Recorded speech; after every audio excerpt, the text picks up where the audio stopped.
Good afternoon, everyone, and welcome to day 2 of the ASEAN Conference on Policy and Governance for Climate Smart Land Use, hosted by the Department of Agriculture of Thailand on behalf of the ASEAN Climate Resilience Network.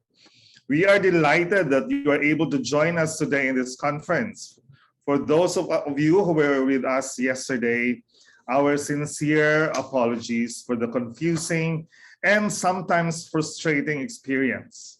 Our conference organizers and technical team have been trying hard yesterday to solve problems, but the limitations brought about by the technical glitch impacting MS Teams users globally was just insurmountable, despite our technical team conversing directly with Microsoft.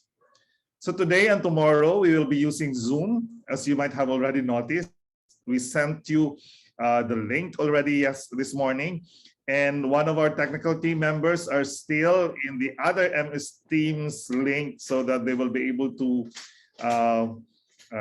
tell the others who were lost and log on to the MS Teams folder to come to this channel. So we would like to thank all of you for coming back. And again, we hope that you will stay with us until tomorrow, the last day of the conference, for us to be able to complete the learning process. You will be able to join us in all the exciting topics that are in store for you today and tomorrow. Every one of you who joined us yesterday and is also here today, it is a pleasure to welcome you back. We currently have 80 participants today, around 30 participants short of what we have yesterday, including those that were not able to enter, unfortunately.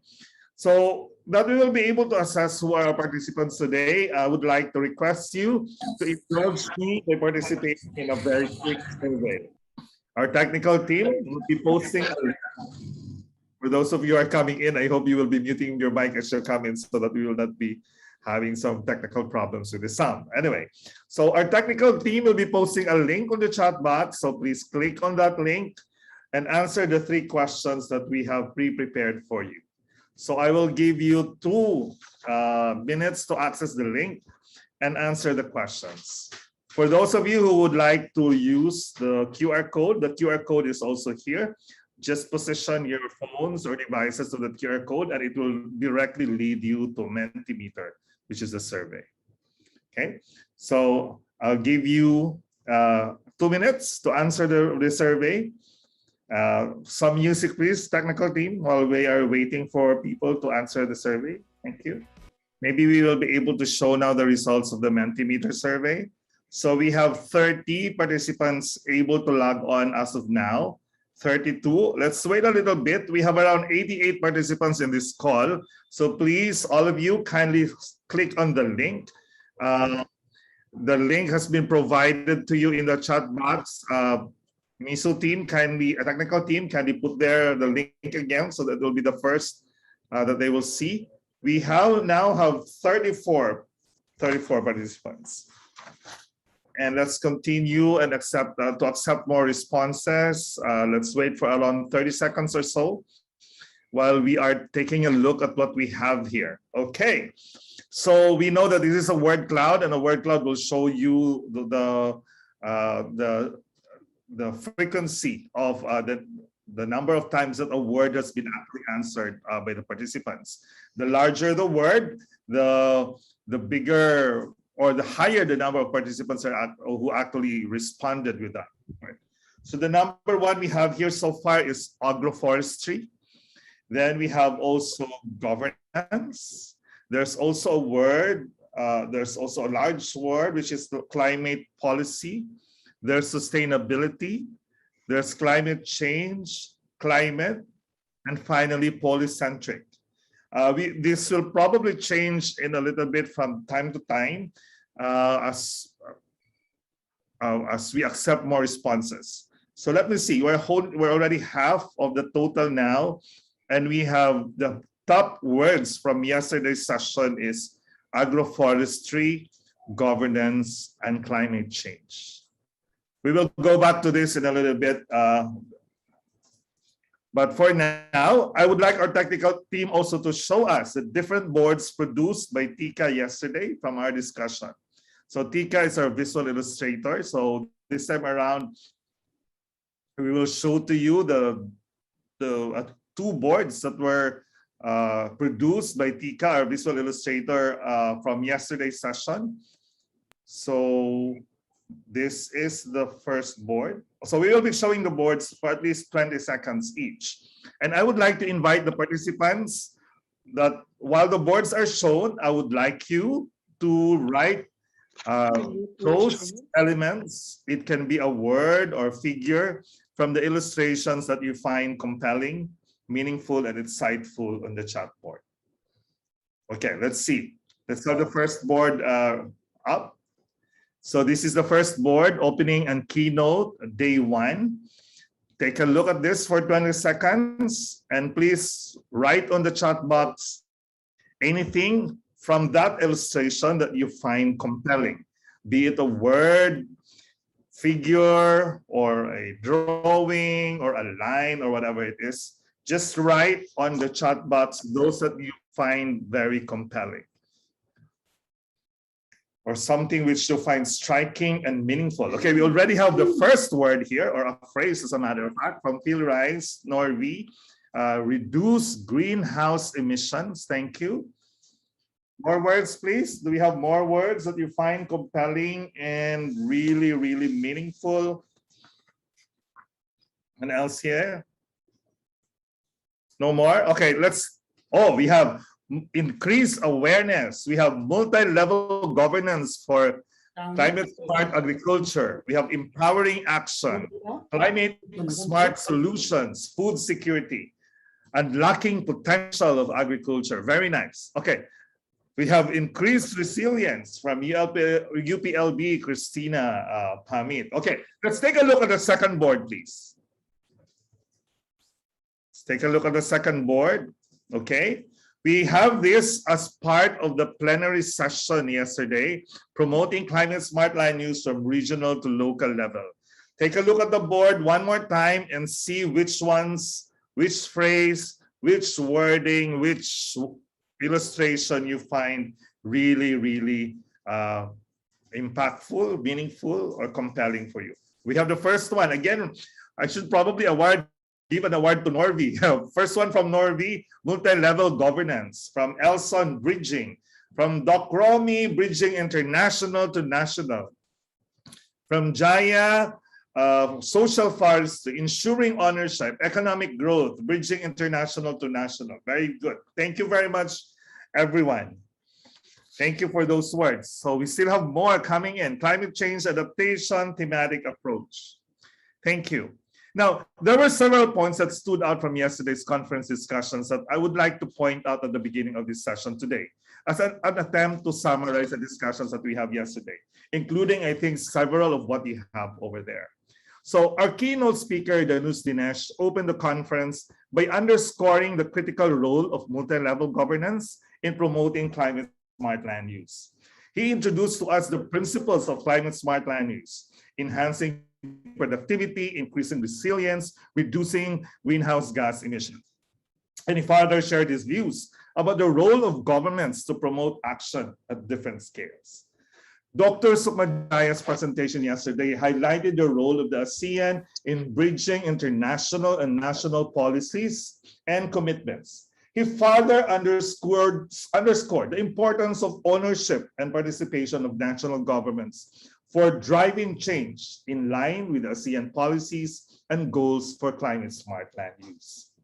We also learned from yesterday that empowerment of people and stakeholder groups to participate in initiatives that promote climate smart land use is important and critical. Dr. Bambang showcased the example of Indonesia's efforts to promote social forestry, that where governments give trust and secure the land use rights of people, they are motivated to protect their natural resources. So participation, collaboration, partnerships, and empowerment across scales, stakeholder groups, and policy fields are themes that underpin our discussions yesterday. Finally, looking into the future, there's a need, we are reminded yesterday that there's a need to look into our issues in the conference, like for example, food, agriculture, forestry, from a more systemic perspective.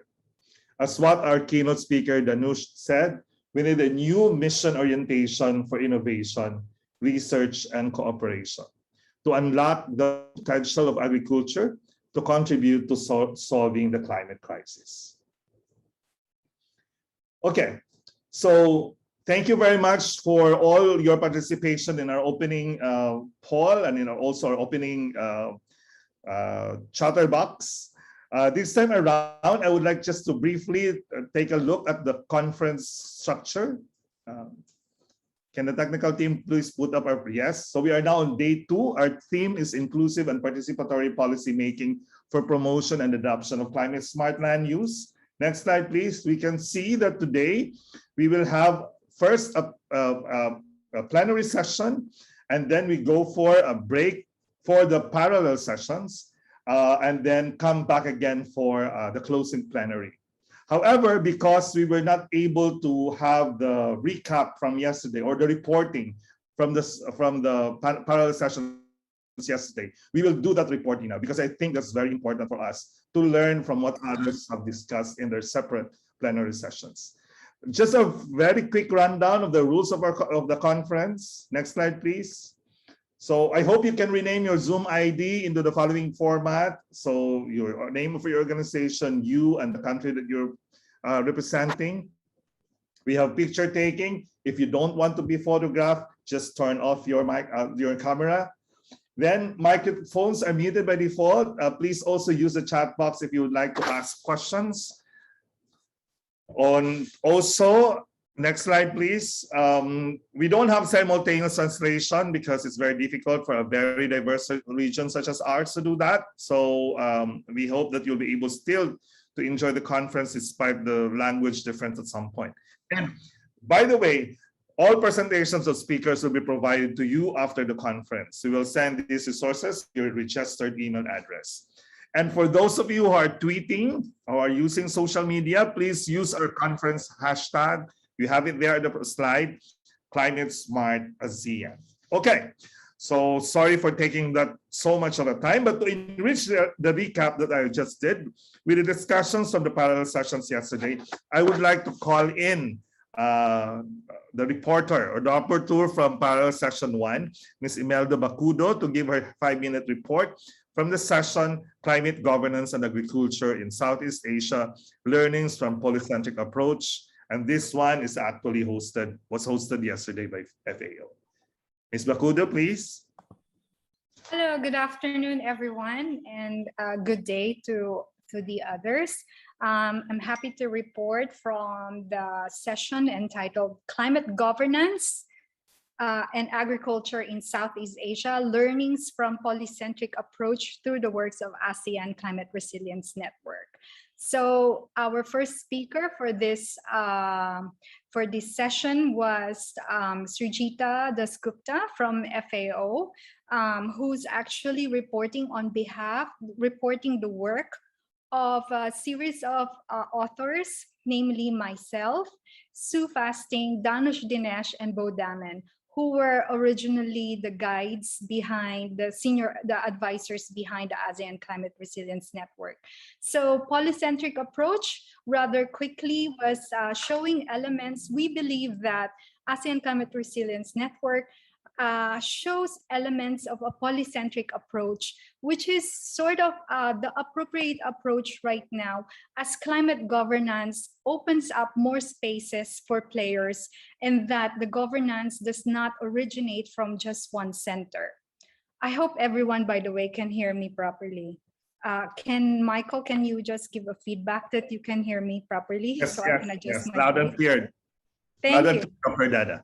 Okay, so the elements that we feel that the ASEAN Climate Resilience Network has shown as a good example of this polycentric approach, which is now being, which would be a good fit for how climate governance systems like the UNFCCC are doing now, as it opens up more and more spaces for the sectors to actually engage and represent themselves. So some of the elements there were self-organization, national and regional engagement, individual leadership, recognition of context-specific conditions, and creating conditions for trust. we believe all of these have contributed towards better engagement and multi-governance system. Polycentric sounds very scientific and scholarly, but it simply means that. And in order to move from this scholarly presentation, we had a very lively discussion with our panel reactors, which we call fun-filled reminiscences, or like a trip down nostalgia or memory lane to reflect all these characteristics of a polycentric approach that the ASEAN Climate Resilience Network and the ASEAN Negotiating Group for Agriculture manifested. So our panelists, unfortunately, one of whom could not join because he has waited for an hour to enter the room. Our 5 panelists are Dr. Margaret Yuvatana, whom from the beginning has been so-called the grandmother of the ASEAN Climate Resilience Network and representing Thailand, which chairs the ASEAN Climate Resilience Network. We also have Dr. Tanda Chi, who's Deputy Director General from MWALI, or the Ministry of Agriculture in Myanmar, Dr. Ratana Po, who's a specialist on climate information services from FAO Regional Asia Pacific Office. And we were missing actually Dr. Alvin Chandra, who's the Global Coordinator for the Adaptation Network for UNEP, and who has been instrumental in letting ASEAN CRN know the entry points for engagements with UNFCCC.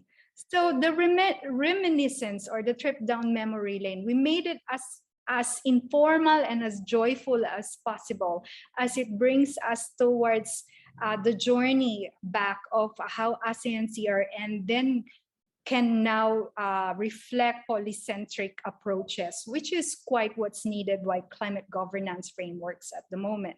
So one of the lessons learned we know is that there is really a strong self-organization that was shown by the champions of ASEAN CRN from way back in 2014 as we navigate the limitations and the hierarchies set by the protocols of ASEAN, for example, and the limitations within the bureaucracy. Despite that, being able to self-organize and navigate these limitations have been key in propagating polycentric approaches. National and regional engagement, of course, has been quite strong, and these together, all of these things together, create a condition for trust, which is very key for the creation of a successful platform that pushes for engagement in the creation of multi-governance policy frameworks.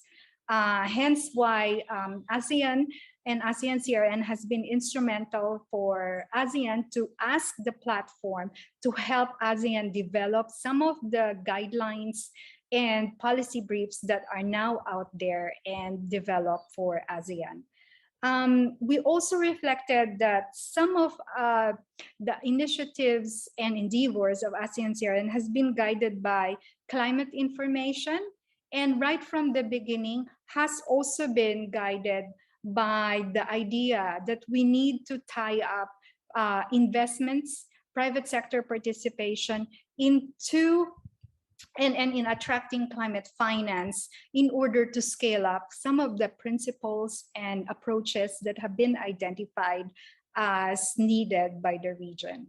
So I think these are some of the lessons learned that we hope were beneficial for our panel listeners and participants. We hope that it has been helpful yesterday. Thank you, Michael.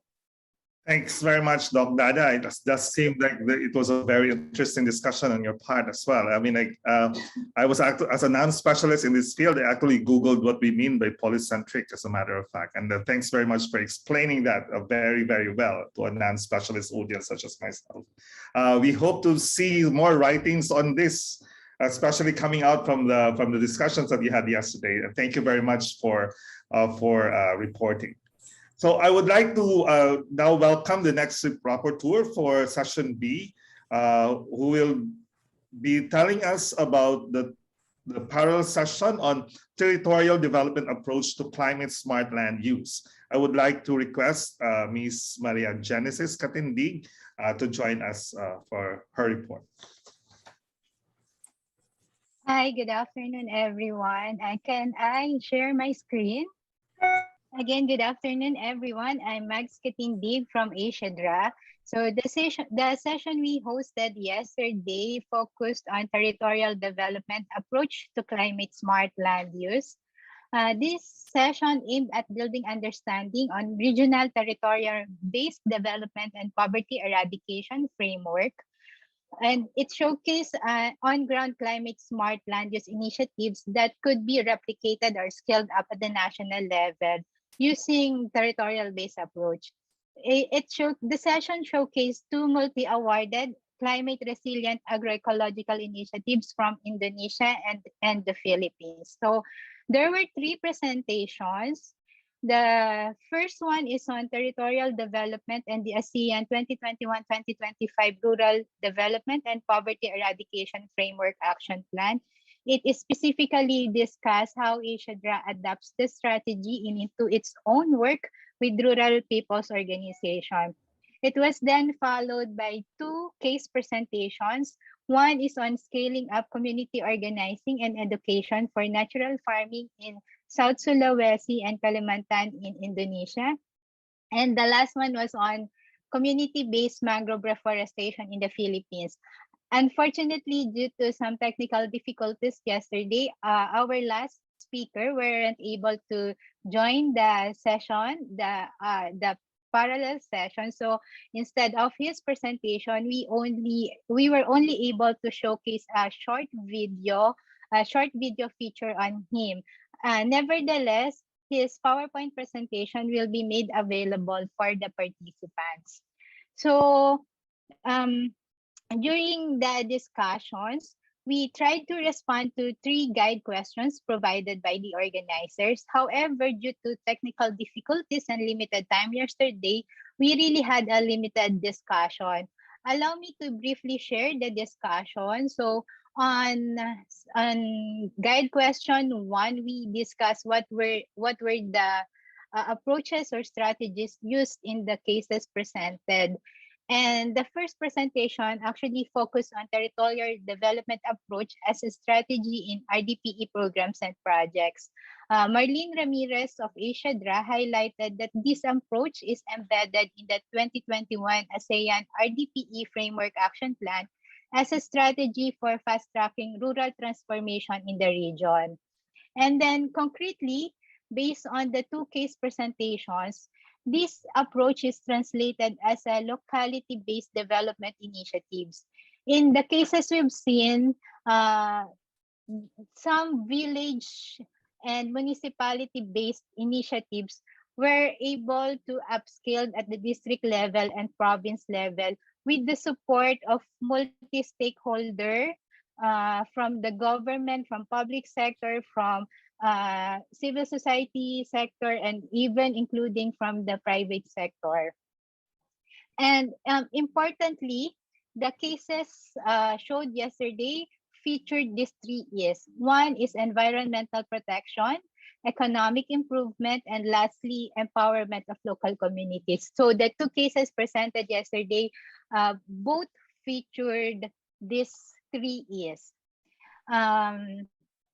And then on the second one, some important results noted by the participants yesterday include one, the improvement of livelihoods, especially income of the fishers and farming communities that were shared yesterday. So the cases showed that it is possible to protect the environment while also benefiting economically from it. No? So the farmers and the fishers organizations were able to gain economically while at the same time protecting their natural resource bases.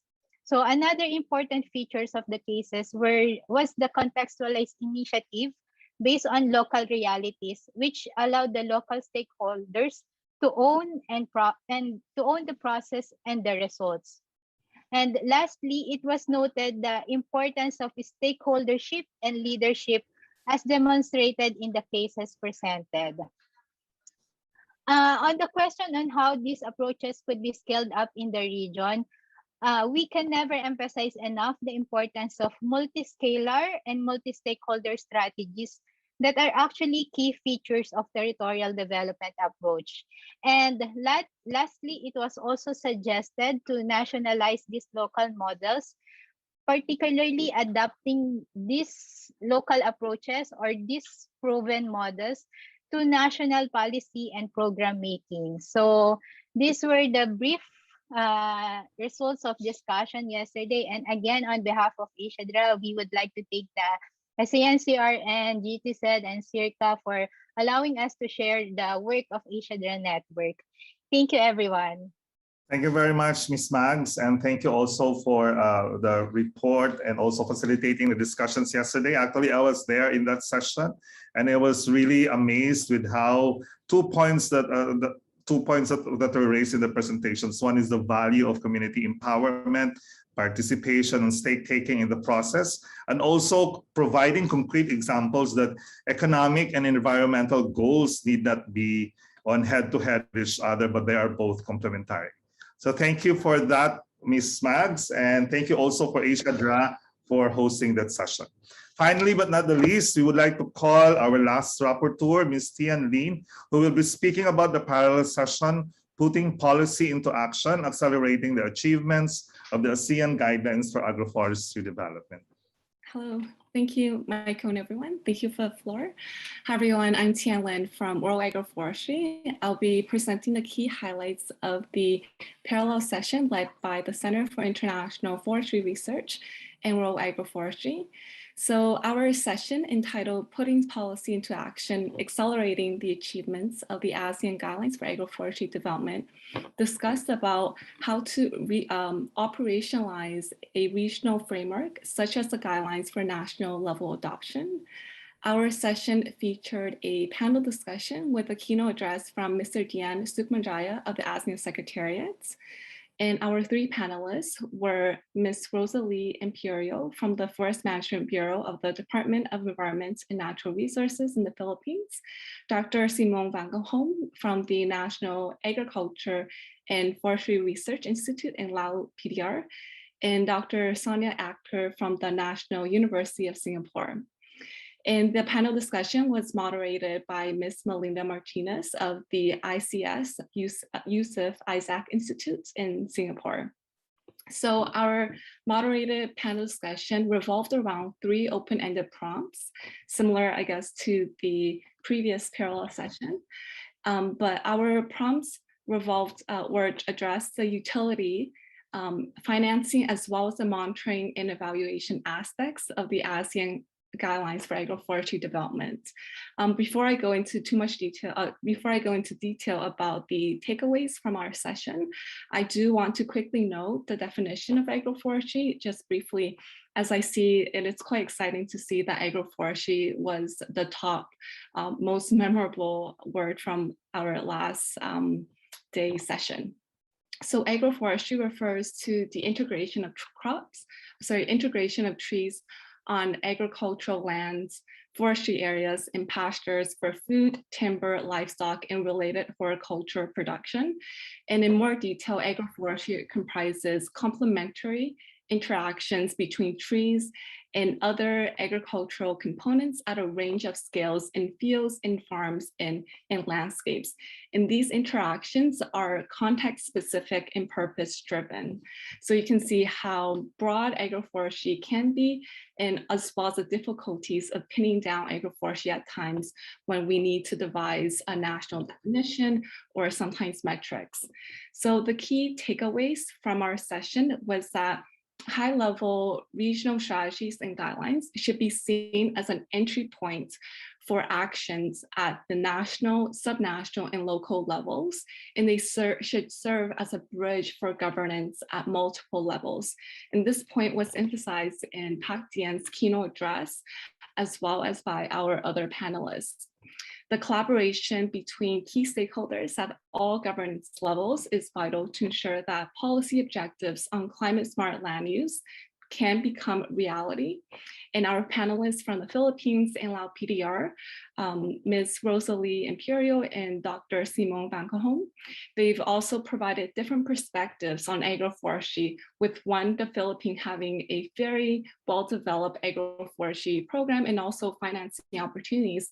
And with the other, Lao PDR, still in the midst of developing a national roadmap, which they hope to contribute to a long-term strategy. And this also shows that there should be cross-country learning that I feel like remains to be missing in a lot of these regional policies. In rolling out regional guidelines, there should be more attention to the technical aspects to enable these capacity building as well as cross-sectoral learning at the national scales. Dr. Sonia suggested the idea of establishing a regional committee, a regional technical committee to help oversee research and development in this area, which we see as being very fruitful to that ASEAN should also explore. Overall, our session insights are significant, considering that transformative changes do not happen through policy endorsements alone, but rather through the collective commitments and actions of landscape users and beneficiaries across sectors and at multiple levels. Thank you. Thank you very much, Ms. Lin, and thank you also for highlighting the value of cross-sectoral and cross-country learning, which I think necessitates all the more the value of multi-level governance in this space. So thank you very much also to ECRAF and C4 for hosting the session yesterday. Thank you very much to all the session rapporteurs. Now, the discussions yesterday, by the way, seem to tie neatly with what we would like to focus on today. Because today, our major theme is inclusive and participatory policy making for promotion of and adoption of climate smart land use. Well, yesterday we talked about the multi-level nature of governance for climate smart land use.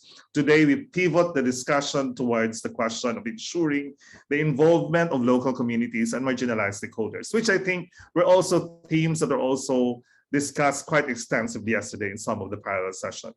So our opening plenary today deals with this question by inviting government stakeholders to speak about the importance of the role of local communities and marginalized stakeholders in achieving the goals of climate smart land use, while at the same time reflecting on the challenges of doing that. And two discussants later on will contribute their views and experience from the perspective of women and indigenous peoples. Now, we will have 3 parallel sessions later on, but I will be discussing what those parallel sessions are in a little while. But we will now start with our plenary session entitled Engaging Marginalized Groups in Policy Development and Implementation. Again, we will invite participants to type in their questions in the chat box during the session while our speakers are still making their contributions. Note that we will not interrupt the speakers, but we will be reading your questions during the Q&A after. Okay, today our first speaker will speak about government experience and perspective on engaging marginalized groups in policy development and implementation for climate smart land use. Mr. Ricky Martin has been with the Sabah Forestry Department of Malaysia for 35 years now, where he is currently head of the social forestry section. He has worked on agroforestry research and development, as forest manager on forest harvesting, restoration, silviculture, community, and also on social forestry, policy assessment, joint forest management, and conservation. He has an MSc in Tropical Forestry Resource Management from University Putra, Malaysia in 2004, and a BSc in Agroforestry from Bangor University in Wales in the UK, a university I've actually visited once in 1995. Let us all give Mr. Martin a warm welcome. Yes, thank you, Mr. Michael. And Ms. Share my screen. Thank you. Very good afternoon to all. And yes, I'm just as Mr. Michael said, I am working in the forestry government, national government for time now. And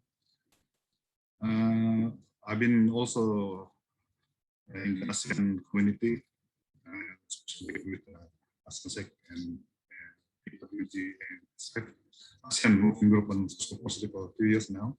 And for today, I'd like to talk about engaging marginalized group and local communities in policy development implementation from the national and state development perspective.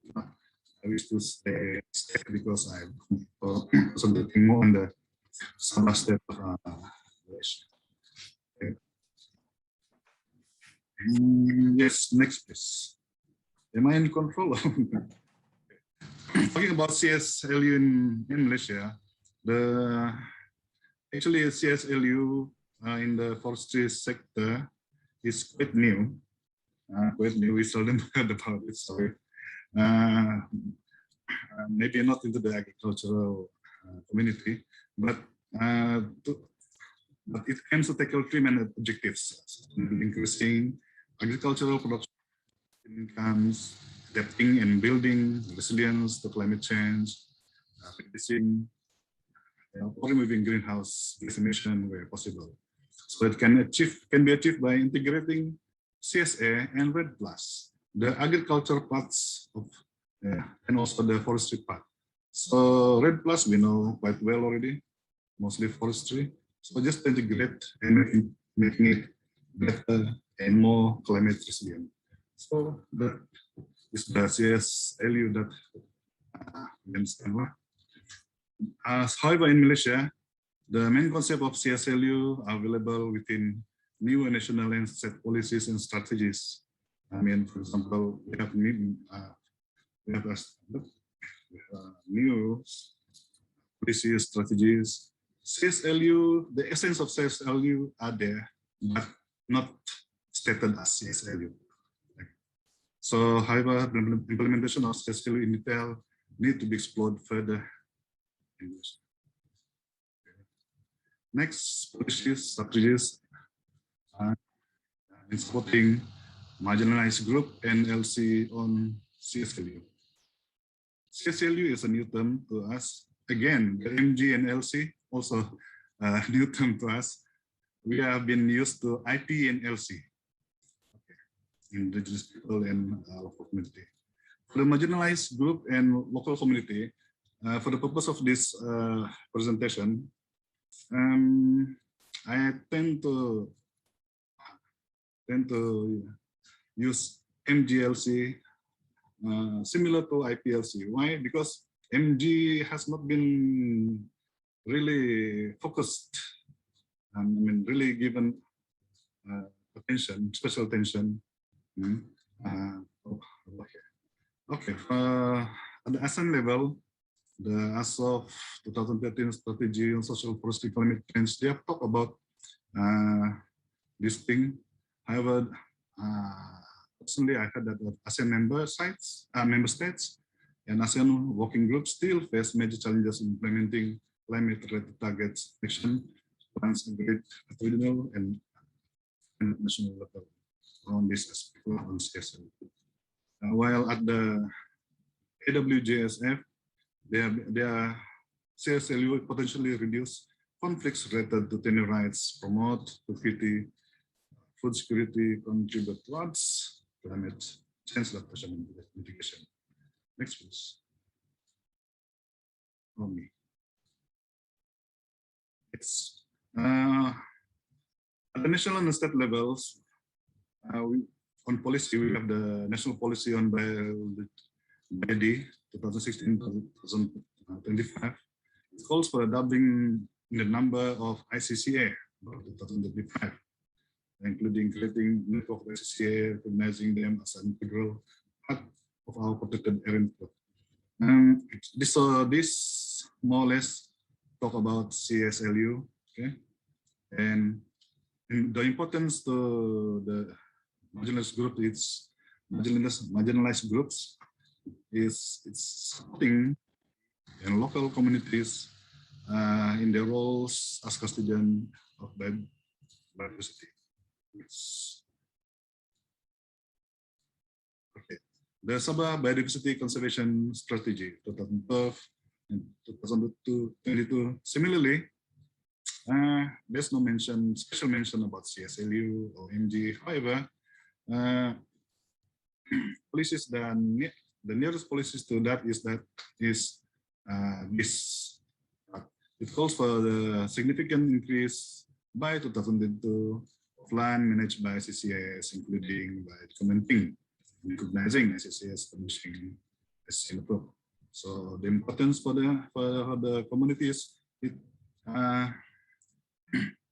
collaboration with indigenous on conservation within areas and forest reserves. So it further requires strengthening the capacity of indigenous community to manage the SCCA. Yes. Next is the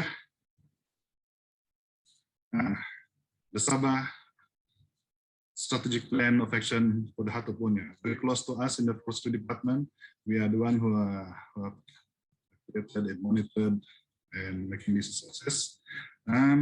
So this plan calls for the establishment of ICCA network, good among the 3 Heart of Borneo countries of Malaysia, Indonesia, and Brunei. So the importance for the potential importance for the MGLC is collaboration with indigenous communities within protected areas and forest reserve. Well, slightly different topic now from the policy. We talk about implementation. So our experience here in Malaysia. So for every village development project, we planning with the villagers is essential. We go to the village, we talk with them, plan with them together what to do, and how we do it. Okay, first, usually we call for a meeting, a village meeting.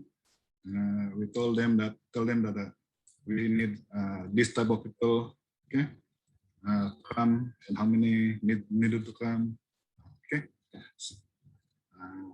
But first, we have to identify the stakeholders. Target group is mainly the common local community. Okay, all the same. Marginalized groups such as racial, cultural minorities, those who are hearing, those visually, physically challenged person below average intelligence, and whatsoever, GLBT. These specific people are seldom considered as separate entity from the local community. Okay? They are considered as local community as one.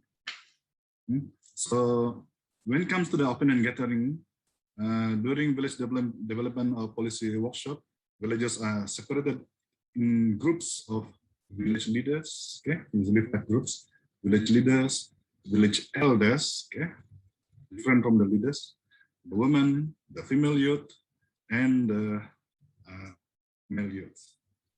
So then, with the guidance of the development workers, okay, each group opinions on problems they face were grouped into issues, okay, and transformed into a proposed solution needs. Especially we have done it through a group session. For example, next please. This is the group session we held with the villagers at Kotong Marudu, Kampung Gana, in Sabah, Malaysia. So as we can see in the first one, we have some consultants, okay, telling the leaders about what to do. And secondly, the women's group, they talk about the problems they face in the village.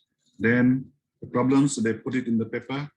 Okay, the paper, they translate the problem into solution, into issues and solution. Then after that, they presented what the outcome of the discussion.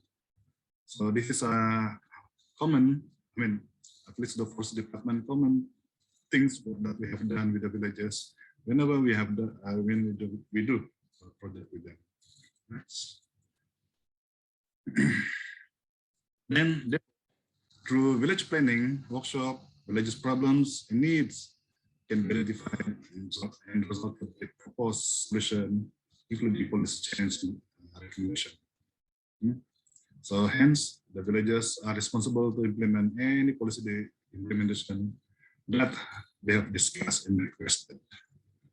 So as you can see, these people are elected and they'll be responsible for the result that they have gathered in the meeting. Finance. So regarding the finance, it is quite difficult to get finance, especially even from the government.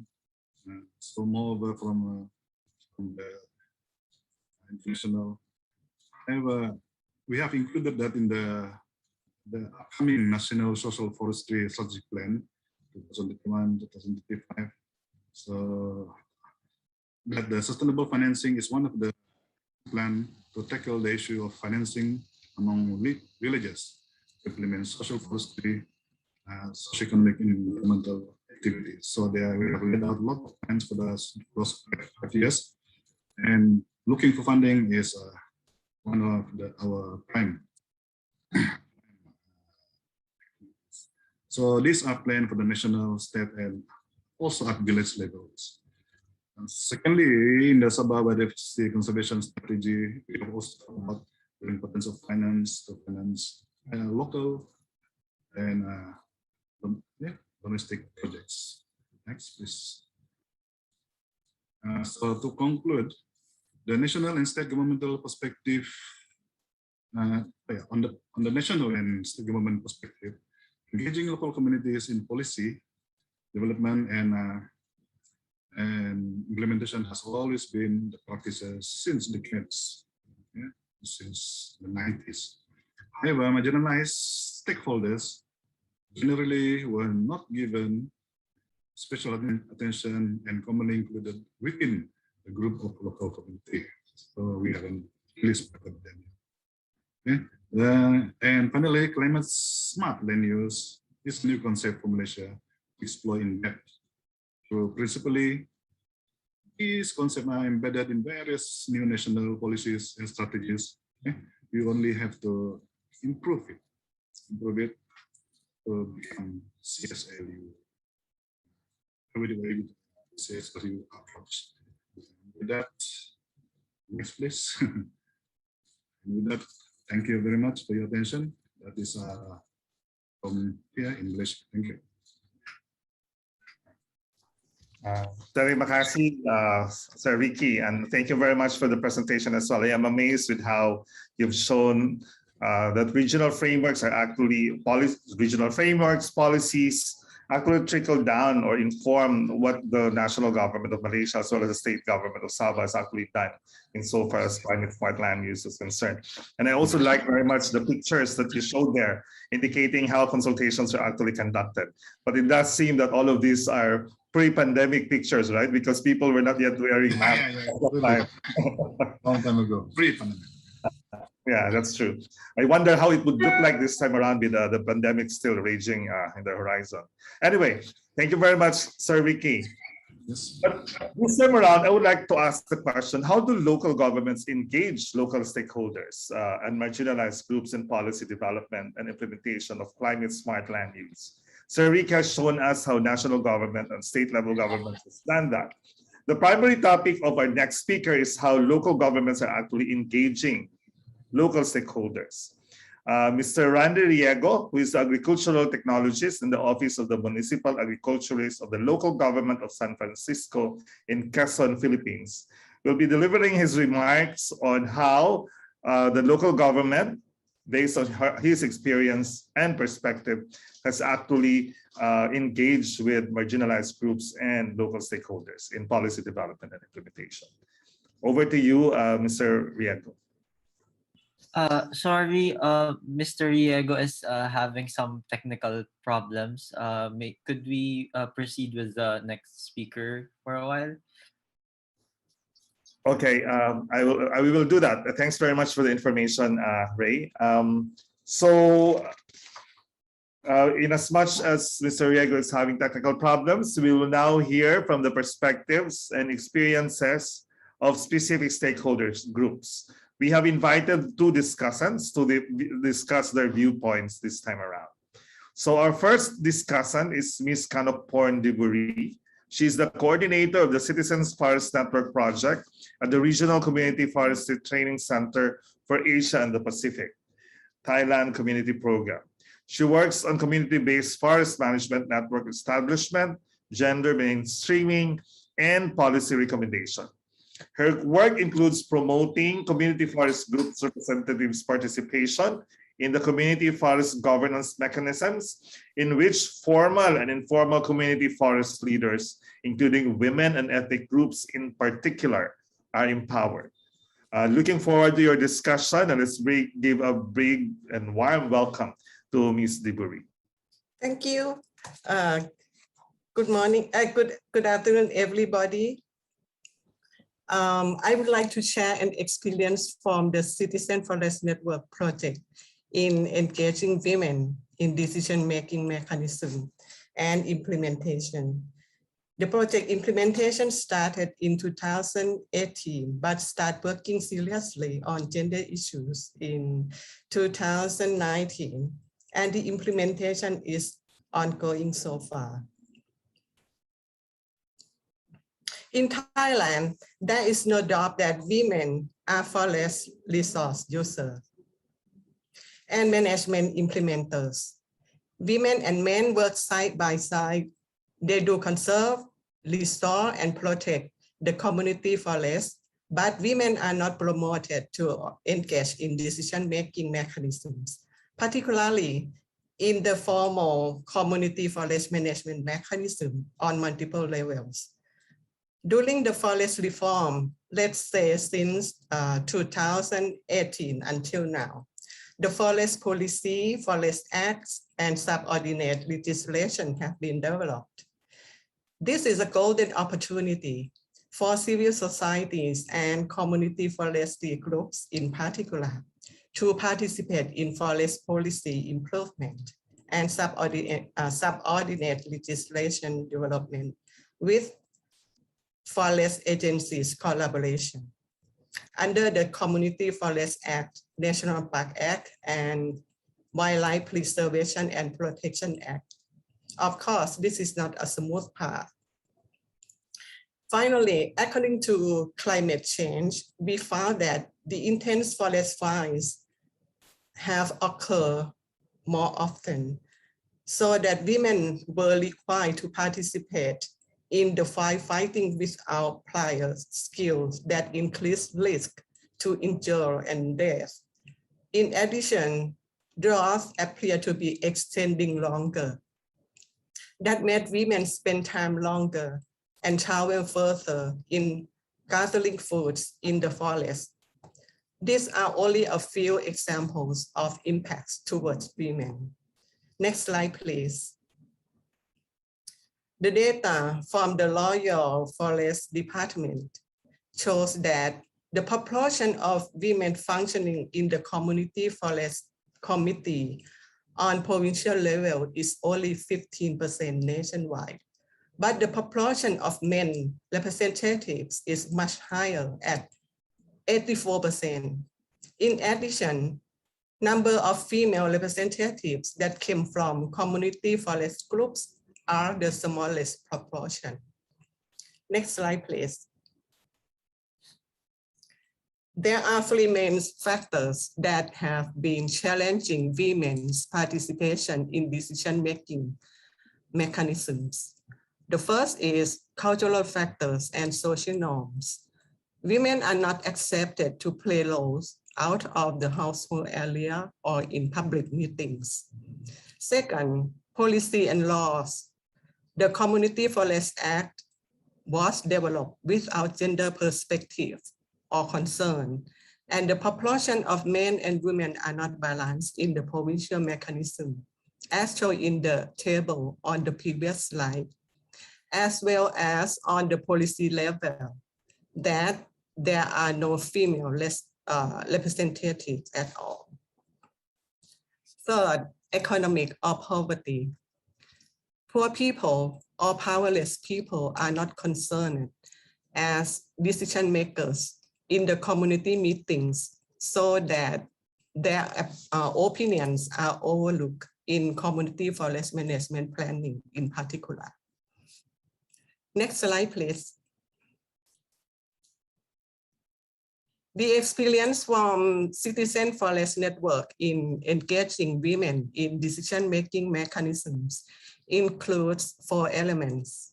The first is to empower women by establishing a women network and creating learning space and exchange of experiences among women, as well as raising awareness on gender difference and variety. The second is to encourage women to participate in capacity building activities, such as learning about community forest laws, training on participatory community forest management plan development, training on gender leadership, and provide updated information about forest policy and subordinate law regularly. The third is to participate in developing policy recommendations for promoting women, ethnic groups, and vulnerable groups in decision-making mechanism. The recommendations are, for example, to increase the proportion of women in community forest committees. The relevant forest agencies must address women promotion in the organization's mission and women capacity building program.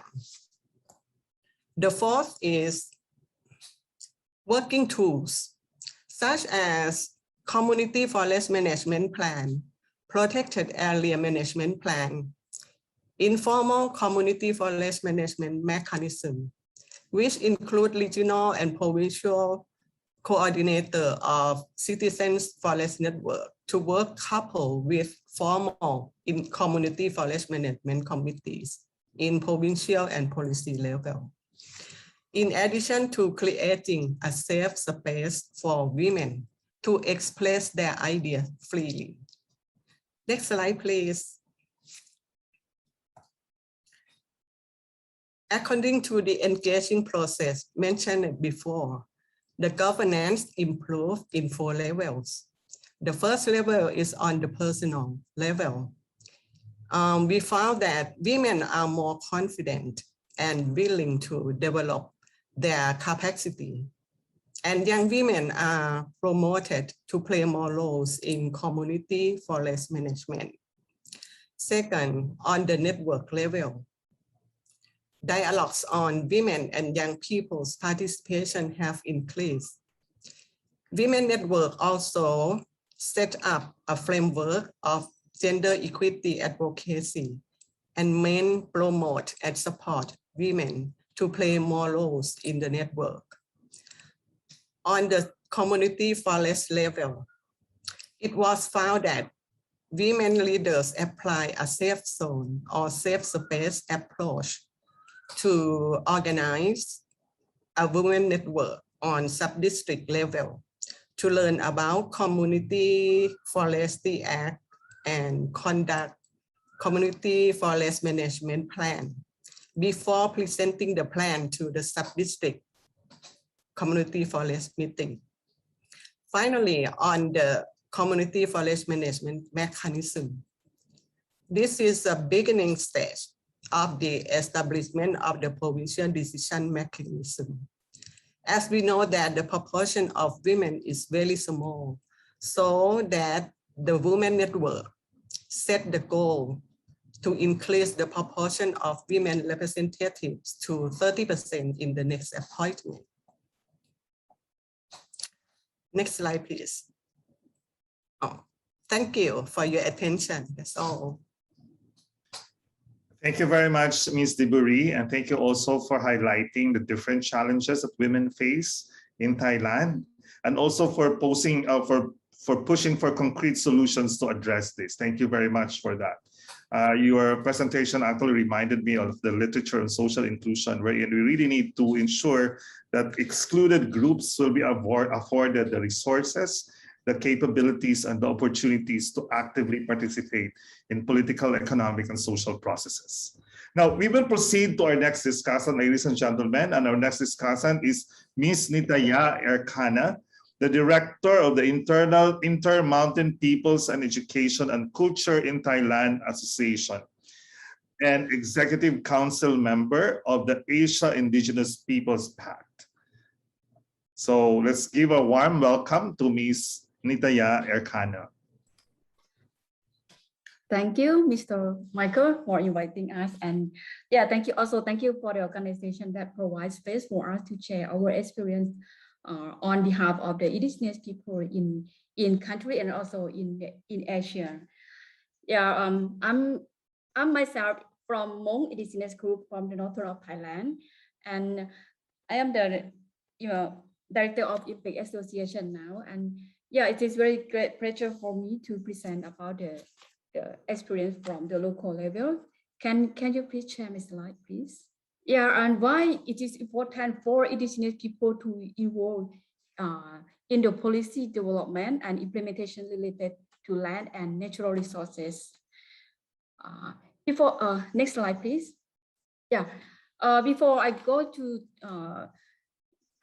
share about the detail on the land issue, I'm going to give you a brief information about the indigenous people. As you know that there are more than 370 million indigenous people in the world, and this amount comprises of 5% of the world population, and 70% are living in Asia. And in Thailand, around 4 million people now that self-identify as indigenous people. You can see some picture of the indigenous people from Thailand here. So this is very beautiful, right? Okay, you can go to the next slide. Yeah, why indigenous people are always related to the land issue. So as you know that, even though the indigenous people are only the 5% of the world population, but you can see that indigenous people are the one who safeguard more than 80% of the planet biodiversity and rich in natural resources. And indigenous people are also the guardian of our forests, rivers, hills, mountains, and we have deep spiritual, cultural, social, and economic connection with our lands, territories, and resources. Therefore, our livelihoods, well-being, and identify of indigenous people are determined by collective access to land, territories, and resources. So land is for indigenous people. However, even we contribute a lot for the climate change, but we still suffer. We are the one who most suffer. Yeah, next slide, please. Yeah, I can show you about some of the indigenous practice that can integrate to the, can support the emission of the climate change. Okay, the first case study is about the sustainable agriculture. Rotational farming, mostly of the indigenous people are practicing the rotational farming, and we believe that this kind of practicing are the sustainable agriculture, because we have done many case study already and already proved that this kind of agriculture are friendly and ensure the sustainable use of the environment also. And the case study that have been done in Ban Hin Lat Nai in Karen indigenous group in northern of Thailand, it can show that the carbon emission from the rotational farming is about 400 tons, but it able to store the carbon more than 700,000 tons. So this is to ensure that this kind of practice are friendly with the nature, ensure the food security, also ensure the conservation of the local seas, because in the rotational farming, we can see that there are more than 120 kind of varieties of plant and seeds that we don't need to buy from outside or from the companies. And the most important is the rotational farming. It is the communal land, not belong to person or anyone, but it belongs to all the community members. Next slide, please. Yeah, and also other case, it is the Tangkar. As Mr. Ricky Martin have been present that they had done the activity with the indigenous people in Sabah. Yeah, this is, I'm glad to congratulations to our representative from Malaysia that you have done very successful work there, because this kind of activity is support a lot for indigenous people. Tangkar is practiced by the Dusun indigenous people of Sabah. They are able to manage their land, inland fish and river, and it's also recognized by the Sabah Fishery Department under the Sabah Inland Fishery and Aquaculture Enactment 2003. And this system can also be used to manage other natural resources such as water, forest, watersheds, wildlife, and also has the potential to be used for developing the policy and legal framework that recognize the community conservation initiatives, and also have been mentioned in the Malaysia policies on biological diversity in 2012 to 2022. So this is very successful in that the government that are working with the local people, that this is some kind that we really want to learn from that also, that how the government and local people work together and promote the local practice. Next slide, please. The other case is, this is the traditional practice that can conserve the forest also. We call depot forest or umbilical cord forest. This kind of the conservation based on the traditional belief. So our current people, we believe that once the newborn baby was born, the father will bring the umbilical cord to put in the bamboo and hang in isolated tree. So that kind of tree are not allowed to cut anymore. People have to taking care of them. And finally, it become the big forest for the community, can bear the fruit or food for the animal and the human being also, and provide a shelter for the community also. So this kind of practice are very successful in the current community, but however, it's still not really, how to say, pay attention by the state yet. Next slide, please. Okay, so moreover, indigenous people, we also have knowledge on the climate change also. For example, we have knowledge to manage our soil. We know that what kind of soil can plant, what kind of plant, and how to manage them. We don't use the chemical thing to put in our soil, but the rotational farming is a system that can, can ensure that our land will be used as the successful by not use the the chemical anymore. So this is just some kind of the knowledge. Next slide, please. Next slide, please. Yeah. Next slide, please. Oh, okay. And this is also one of the land use map of our current community, that you can see that we can classify the land and forest in your community into many kind of forests. The first is the rotational field. This area have to be one of the indigenous community. They will classify one area as the cultivation area and rotational farming. They would each family they will have 6 to 7 plots that able to plant the rice there. And in the rice farm, there were more than 120 kind of variety of plants that can be planted. And the second type of land use is the sacred area, or can be the burial ground area. This kind of forest are not allowed for the other people to disturb, and finally become the deep forest there also. And another kind of the forest is the community conserved forest. This forest is will be managed by the indigenous community by themselves.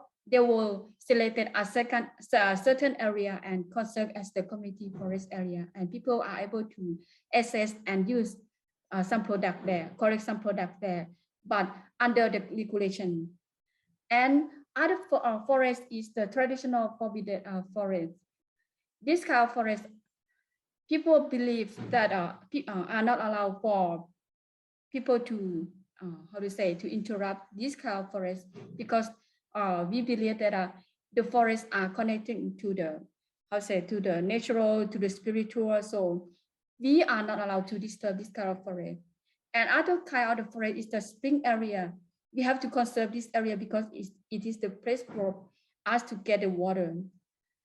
Yeah, and also we also have the party area like that. And the important area is also the youth forest area. This youth forest area is the area that people decide together and they can use together under the regulation together also. Next slide, please.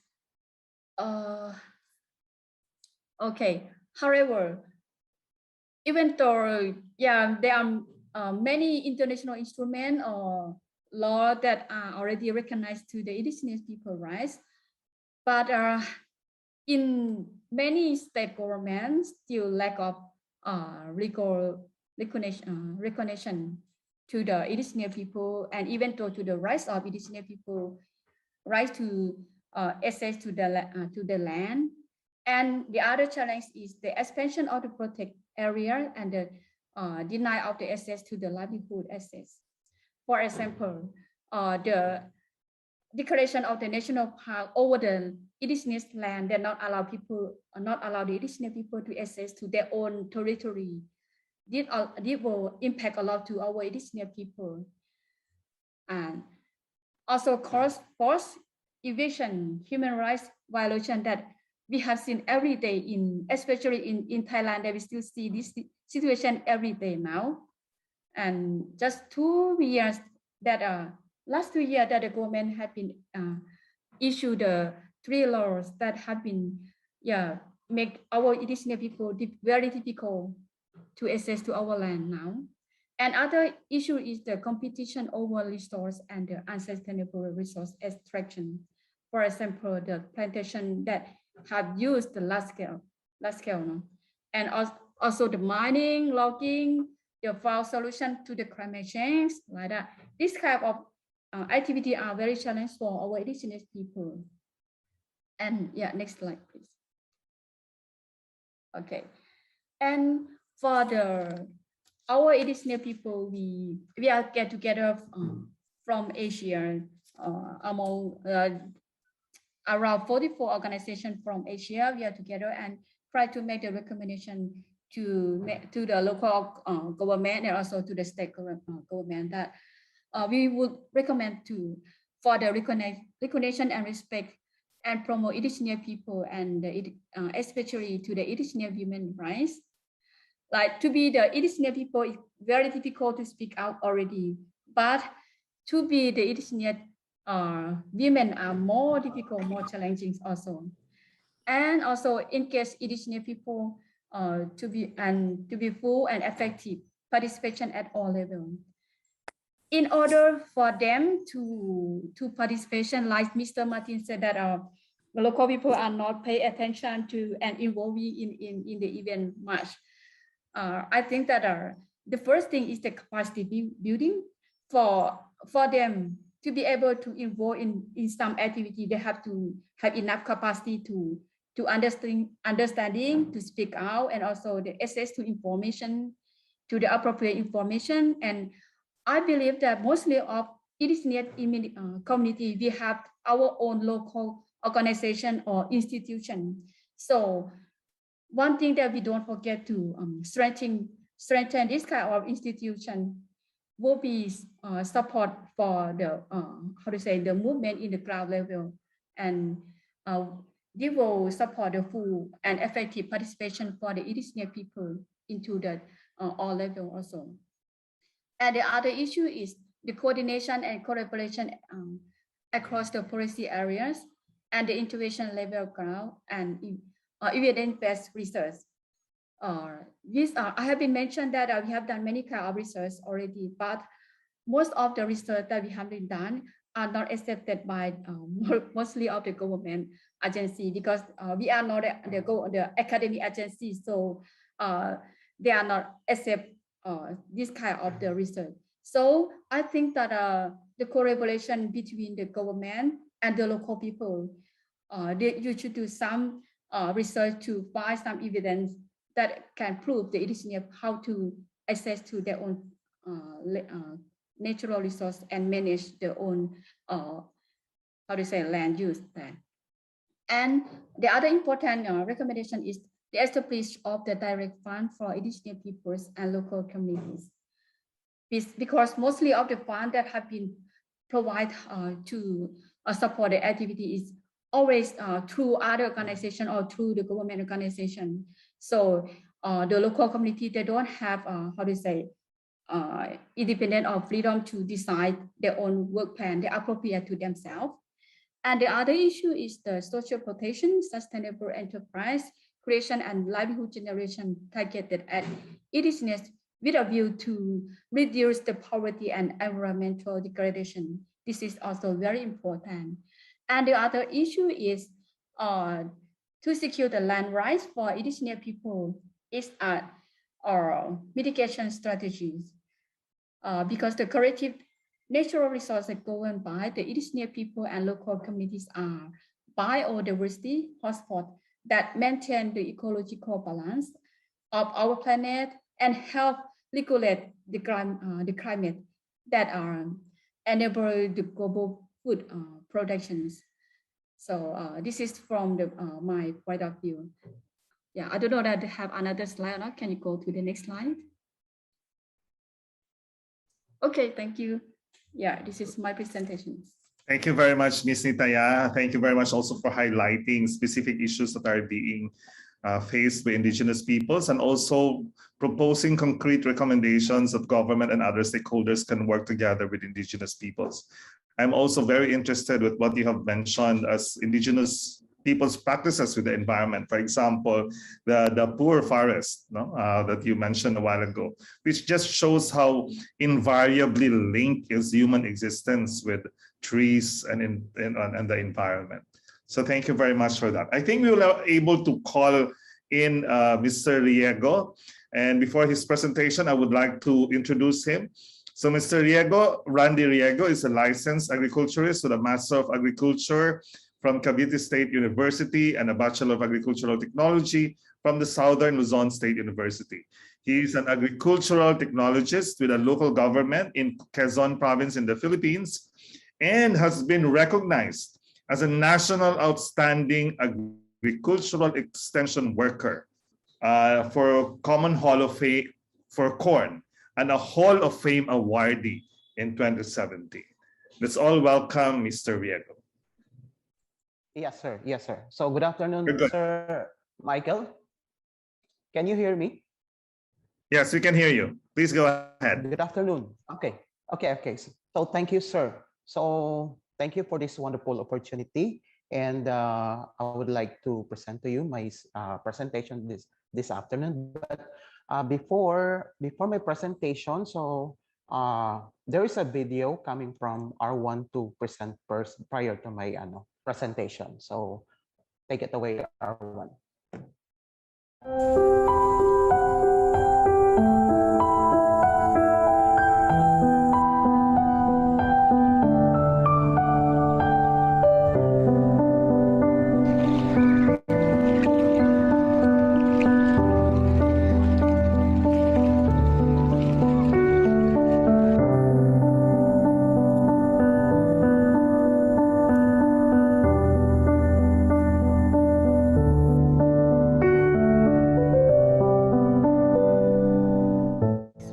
Yung pinakahuli naming naranasan, ito ngayon yung taong yung huli, yung last quarter ng 2020. bukod sa meron tayong pumapasok yung sa ating bansa yung pandemic, pinapasok din ng bagyo, dinadaanan itong aming bayan, yung aming area, ay talaga pong total damage yung aming mga pananim. At mula na ako ipinanganak, parang nito ko lang na para ako tinubuan ng pubya. Magmula noon, ako'y nagising at lagi akong tumitingala sa taas na sana naman po ay wag naman na sana ang ulitin pa. Yung kinta, katatapos pa lang ng bahay ko, bago yung kahoy, bago yung yero. Unang pumasok nung magkasunod na bagyo, kaunahan yung kinta. Was out yung bahay ko. Hindi po kami makapaghanap buhay kasi malalaki pong alon. Yung laging may bagyo, tapos yung sa huli po, medyo umano na. Bumaba na yung huli. Hindi na katulad nung una kong siguro sa dami na siguro pong mga palakaya. Kaya ganon, mahina rin yung kita. Mahina rin huli. Ganon po.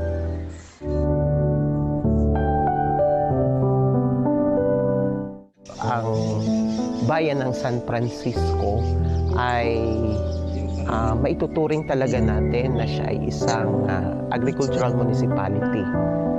Napakataas ng porsyento ng kabuhayan ng mamamayan dito ay nakatuon sa pagsasaka. So, makikita natin doon ang pangunahing pangangailangan ay yung usapin natin na food security. Ang epekto po nito para sa ating mga magsasaka at mga mangingisda ay talagang halimbawa may dumaan na mga unos tulad ng mga bagyo, malaki po ang nasisira. So sa pangkabuhayan po nila, talagang malaking dagok ito para sa kanila.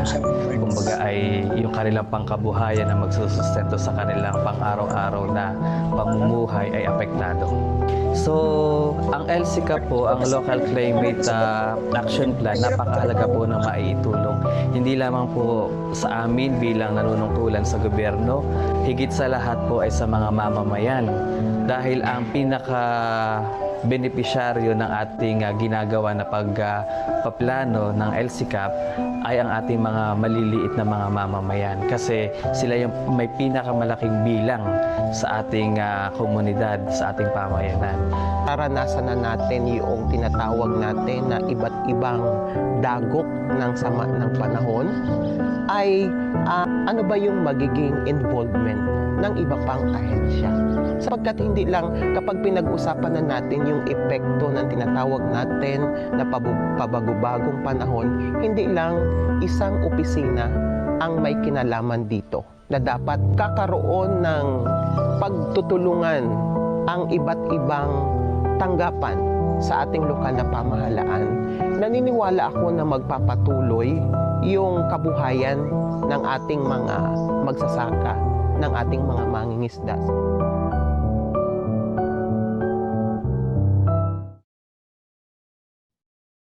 Okay, so thank you for that video presentation.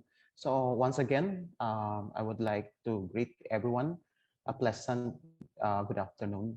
So let me allow me to present my presentation with regards to local government perspective. So ASEAN Conference on Policy and Governance for Climate Smart Land Use will not be possible without the R1 in our part, without the R1 and the GIS. So I would like first to, next slide please.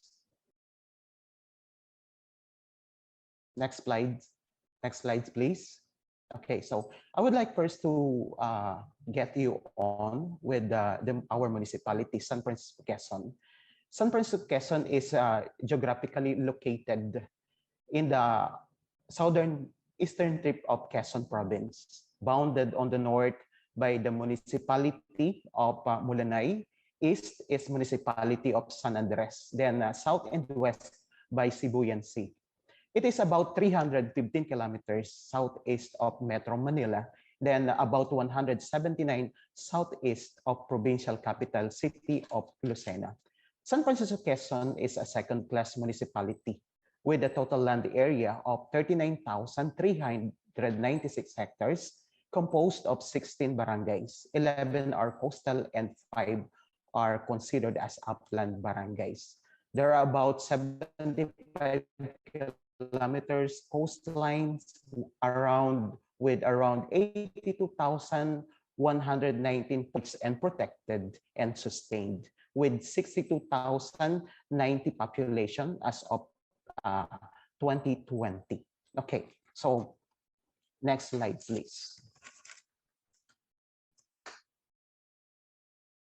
Next slide, please. Okay, so let me tackle the legal mandates, how we come up with this. So we have this so-called the Local Government Code of 1991. So Section 2 states that the state shall provide for a more responsive and accountable local government structure initiated through a system of decentralization whereby local government units shall be given more powers, authority, and responsibilities and resources. Since San Francisco has a vast resources, both land and water, it is considered as vulnerable since we are really affected with frequently typhoon hitting our municipality. And the agriculture, the Republic Act 8435 or the APBA states that it is a policy instrument defining measure to modernize Philippine agriculture. So the underlying principle here behind this policy is to improve the living condition of farmers and fisher folks and increase their productivity.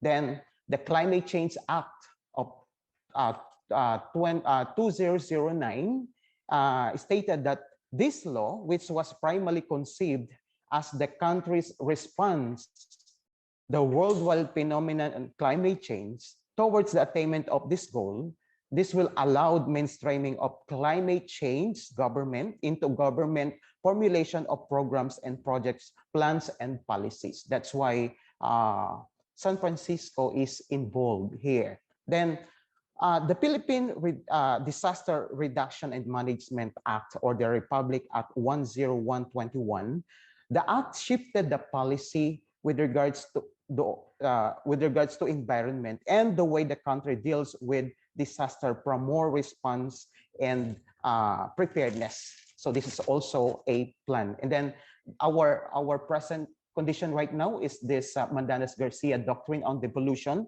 So what is Mandanas-Garcia ruling? It provides opportunities for improving service delivery through enhanced decentralization.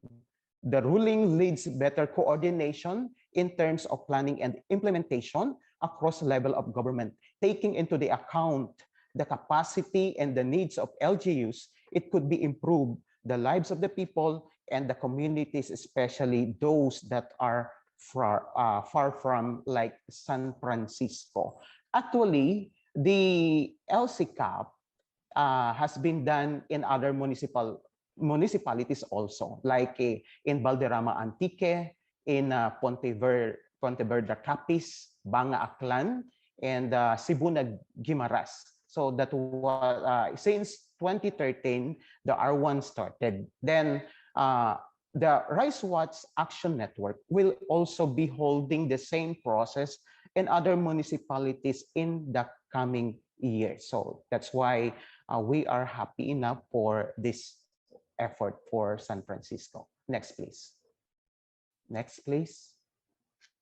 Okay, so let's now move on to the process. Okay, so in 2018, we have this training on LCCAP, agri-fisheries formulation, wherein series of meetings has been conducted. And then the first and foremost activity that we had is the LGU orientation especially with our local chief executive. Then together with the R1, they explained all about the LCCAP and our resources coming from the LGU and other offices will be in to have been into this orientation so that we can provide some special help for this endeavor. Now, after that, we have this data gathering or orientation. So this involves representatives coming from the different sectors of agriculture, coming from the environment, and also coming from the health sector and DRR. So they are responsible, this group is responsible for the facilitation, documentation, and photo documentation of the mentioned activity. So after that barangay workshop and the surveys, we had the presentation on the result of identification of impact pathways, wherein it follows with the municipal validation system, and also we had this write-up and draft output presentation, and then the finalization and submission, and then the implementation of the project. Next, please. So, okay, so the training with regards to LCCAP is considered as participatory in approach. No, if not for pandemic, we would have been done the activity for 6 months, but we experienced lockdown. So because of that, we delayed some of the process and other constraint arises. So what are the methodologies we are used for this activity? Number one is the review and the use of secondary data. So for us to prepare for this activity after we had the the orientation and the training for the data gatherers, we prepared those workshop materials, and we have also this what's so-called the courtesy call coming from the barangays. No, so for us to gain the barangay profile as a secondary data, which will help us para to allow the workshop easily, and we have the templates used for this. So we presented some of the important matters to our barangay officials. We had the courtesy call also for the venue and the mobilization of selected participants. So participants from each barangay came from the different vulnerable sectors, like the elderly, the women, the youth, the fisher folk, the farmers, and the other members of the community. We use mixed methodologies, including reviews of record scientific evidences of all the community perspective and perception, especially those historical data that will contribute to our data gathering. So we have this farmer and fishery survey along with.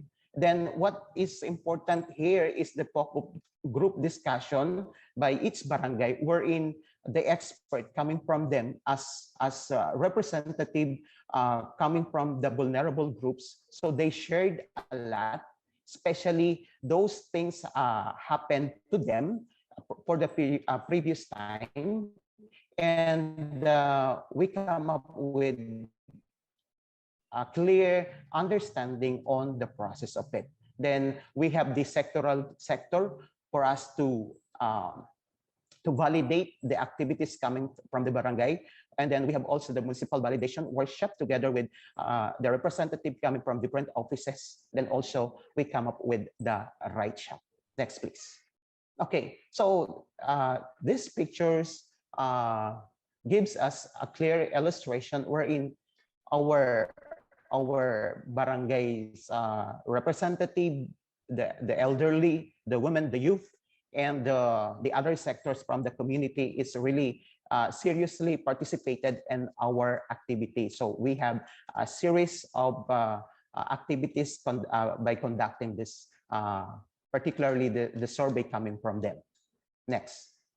So this is the right shop, which was happened in San Juan, Batangas, where the representative coming from the LGU was there to submit and to write everything about the plan. So With us is our the R1, and the rest of the group is coming from the LGU of San Francisco.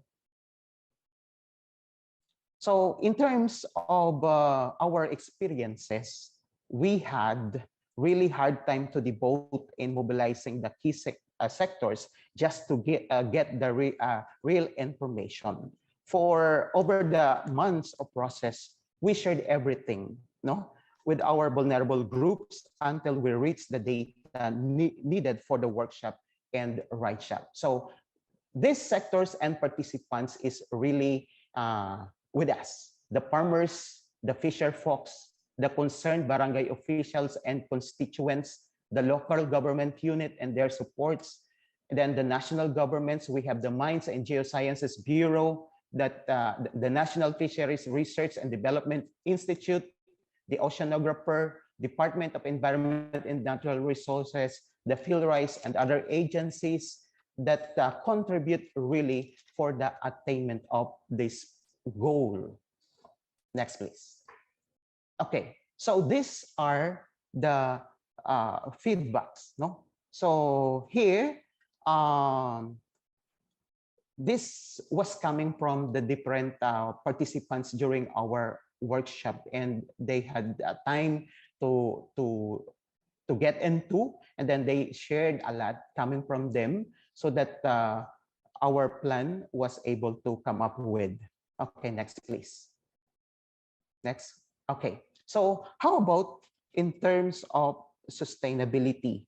How is beyond the LGU capacity, and why does the LGU needs external funding? So for us, being in the LGU, sustainability means a lot to us. So in other way, this plan will serve as guide for other LGUs. Then also, this is a hope for sustainable agri-fisheries sector, since we have these two. We are agri-fishery municipality and we are vulnerable municipality. Then also, participation and identification of adoption solutions is possible with this endeavor, but in reality, we have this limited capacity, no? Limited capacity, no? I considered the municipality of San Francisco as a marginalized subsistence municipality to pursue its journey in attaining this particular plan. So in reality, we need to secure our food, no? We need to increase our capacity of our farmers and fisher folks. We need to capacitate our local governance. We need to implement adaptive technologies. And also, we need outside support, admittedly, for us to realize the plan positively. Next, please. The challenges for climate change cannot be underestimated. The situation may seem bleak, but still hope. Our goal as an LGU and our stakeholders is to provide implementive actions in our level, as well as to illustrate the power of collective commitments from each one of us. So by that, thank you for your time, and mabuhay. Thank you very much, Mr. Riego, for that presentation. It has been a very long talking from 4 speakers. I hope you still are there and still participating. So we will be doing a quick question and answer round for the 4 speakers. But before that, can I just invite you to please click on the link on the chat window. Just click on that link. I have prepared 3 questions for you to answer. And if you can please answer that very quickly, that I would really appreciate it, so that will become at least a beginning point for discussion for our Q&A. So just click on the link and it will take you to menti.com. Okay, I already have 2 participants here in Menti. I asked you the question, do you agree or disagree with the following statements? So let's see, we have 3 participants for now. Let's take we are 129 people joining in this call. So let's wait for at least 60% of people coming in and answer our question. So the first question is about governance processes in my country. Ensure that habitually marginalized groups are involved.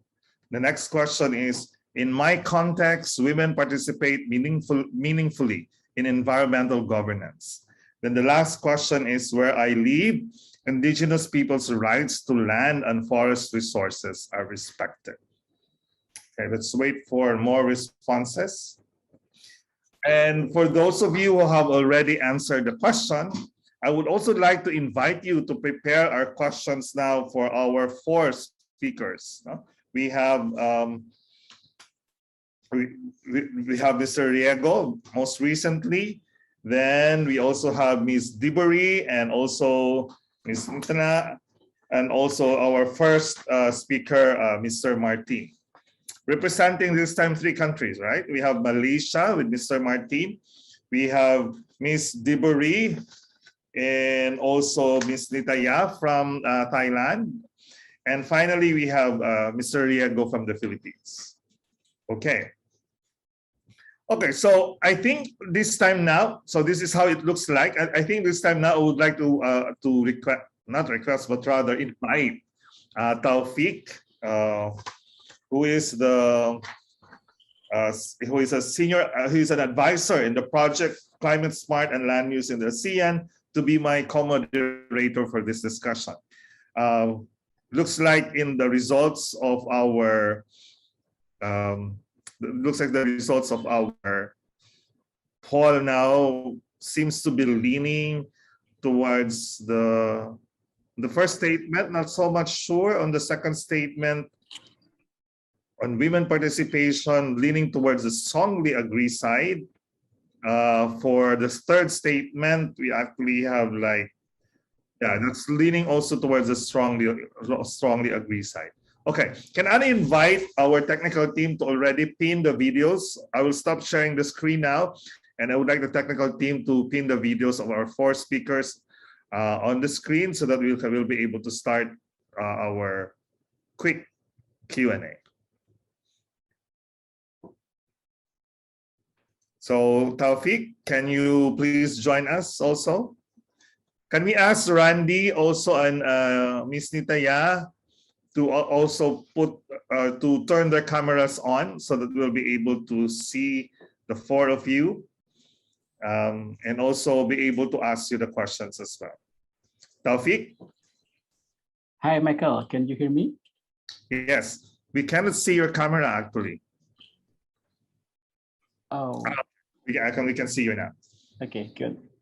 Thank you, Miko. It was very fruitful discussion. And in the chat box, I found one question, and I believe it is for Ms. Debury. The question from Pilarize Nofri. The question is, women play a very important role in agriculture and forestry. May I know what problems or challenges that you encounter in implementing government initiatives in empowering women in Thailand, and how are they being addressed to increase more participation? Thank you. Yeah, I think that's the question, Miko, and I believe it should be for Ms. Debury. But if any other speaker would like to respond, please feel free. Back to you, Miko. Ms. Debury? Yes. Yeah. I would like to share and respond to the question. From my experiences, I think the most challenges that the network encountering in implementing governance initiative is there are two points. The first one, I would like to call it the traditional wall.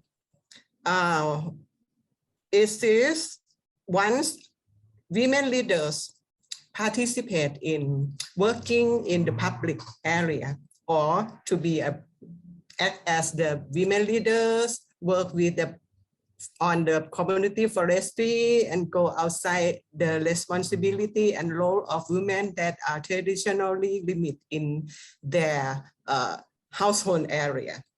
So at that time, the intersection roles and responsibility of women leaders is created. And they have more role, more responsibility, both inside and outside the family and the household, and let's say that women work harder, and some of them have a problem with family, particularly with the husband.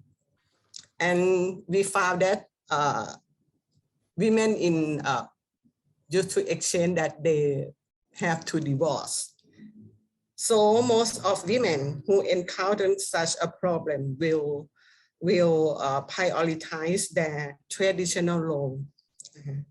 So they have to get back to behind the traditional wall again. The second challenge is about the participation in the formal decision-making mechanism.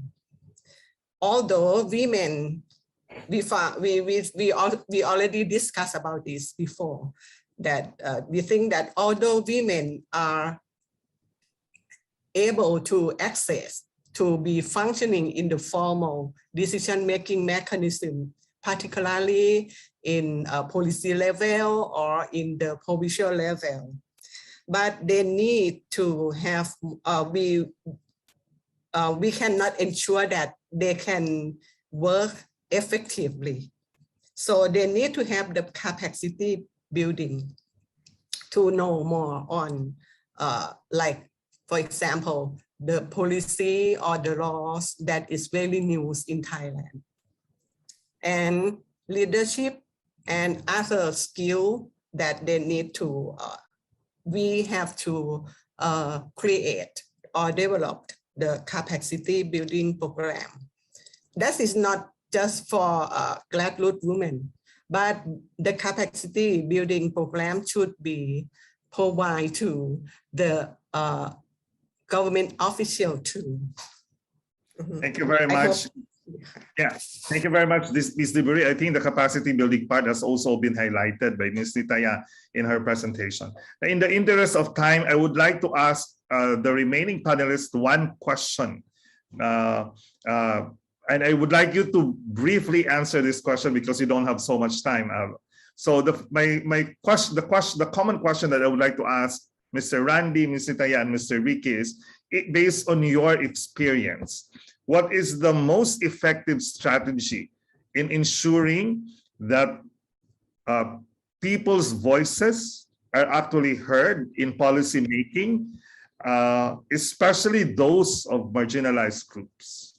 So in your experience, what do you think is the most effective strategy in ensuring that people's voices are incorporated into policy making, program implementation within governments, and especially of those marginalized groups? I would like to start off with Randy. Very quickly, Randy, in 30 seconds. Yes, sir. So we need to involve our people. So that's all. We need to involve our people. And involving would mean? Involving would everything. So since everything about involvement, especially to our vulnerable sectors, is very much needed in this era. And that is what you showed is in the ladderized processes that your municipality is currently doing. Okay. Ms. Nitaya, how about from you?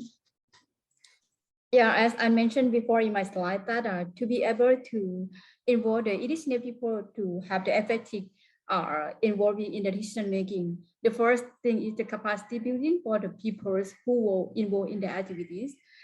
Secondly, the local organization or strengthening the local organization is very important, because mostly of the indigenous people, we have our own local institutions. So you have to go to that kind of institution that it is a meaningful institution that can take part in decision making there.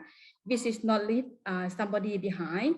And the third part is about the law and the national law that you should accept or recognize the indigenous people and also the rights to accept the land and natural resources that appropriate or not contradict to the indigenous livelihood. I think this kind of thing that will be the effective strategy for indigenous to what is our, Okay, thank you very much for highlighting the role of legislation there and the respect for legislation. Mr. Martin, how about you, sir? Thank you. In my opinion, first is recognition. After we recognize them as a marginalized group or what, then secondly, they can just follow the common process, the present process that we have now for the local communities. That is the process of engagement, participation, and they follow all the capacity building that is in the project or whatever. So, the first thing is recognition. Thank you. Thank you. Thank you very much, Mr. Martin. I would like to invite everyone to give our speakers a big round of applause, and thank you very much for sharing your experiences and stories today. Now we would like to usher into a 10-minute break, or shall we just have a 5-minute break, or shall we have a 10-minute break? Or shall we just have a 7-minute break instead? No, we'll have a 7-minute break, but before we'll go for a break, I would like to have you all turn your cameras on so we can take a group photo. So this is the first time in the history of the conference that we will be taking a group photo of everyone. So I would like to request everyone to turn their cameras on and probably ask the technical team to tell us that you are now taking the pictures of which frame. So just stay put and smile because the technical team will be taking a picture page by page. So just stay put in there. So please, technical team, go ahead and tell us if you're already taking pictures. Hello, everyone. Let's wait for others to open their cameras. It's 6 pages, so please stay.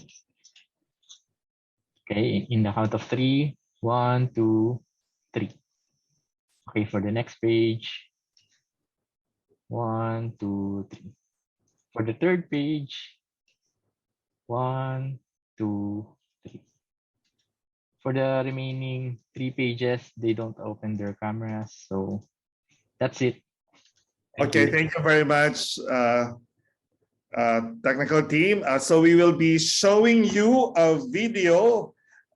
This video is about the Natake Community Forest User Group to Community-Led Forest Management. In this video, we will learn how community forest management could contribute significantly to sustainable development and climate change solutions that leave no one behind.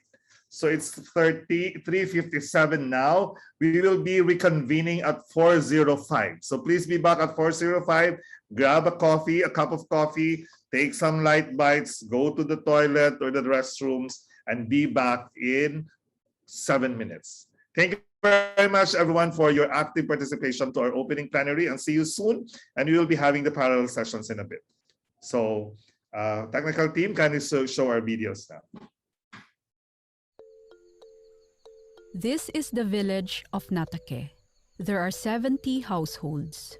Because the villagers depend on the forest, they have been protecting their forest for generations. They submitted a community forestry application to the Forest Department to secure formal recognition of their rights to the forest. The government gave the villagers 200 hectares of forest to manage for 25 years. The villagers understood that the government's allocation is just the beginning. They ensured that the forest allocated to them has timber and non-timber forest products to secure their livelihoods. They formed the Natake Community Forest Users Group and an executive committee to lead and manage daily operations. The group developed a 5-year sustainable forest management plan that defines their rights and responsibilities according to the forest law. The plan also defines how they will use the earnings from timber and a hydroelectric power dam located downstream. The plan stipulated that the group would spend at least 30% of its income on maintaining or improving the health of the forest. The group will plant in cleared patches of the forest, construct and maintain a fire line, remove invasive species that are aggressively expanding their range in the forest and negatively affecting the ecosystem. Similarly, the group planned to spend 30% of its income on activities to overcome poverty and marginalization within the community. Their plans included providing support to enable poor people to start forest-based enterprises, activities to sensitize villagers to gender equality, and scholarships to enable young people from poor households to attend school. They plan to spend the remaining funds on maintaining the village road, school, and other infrastructure.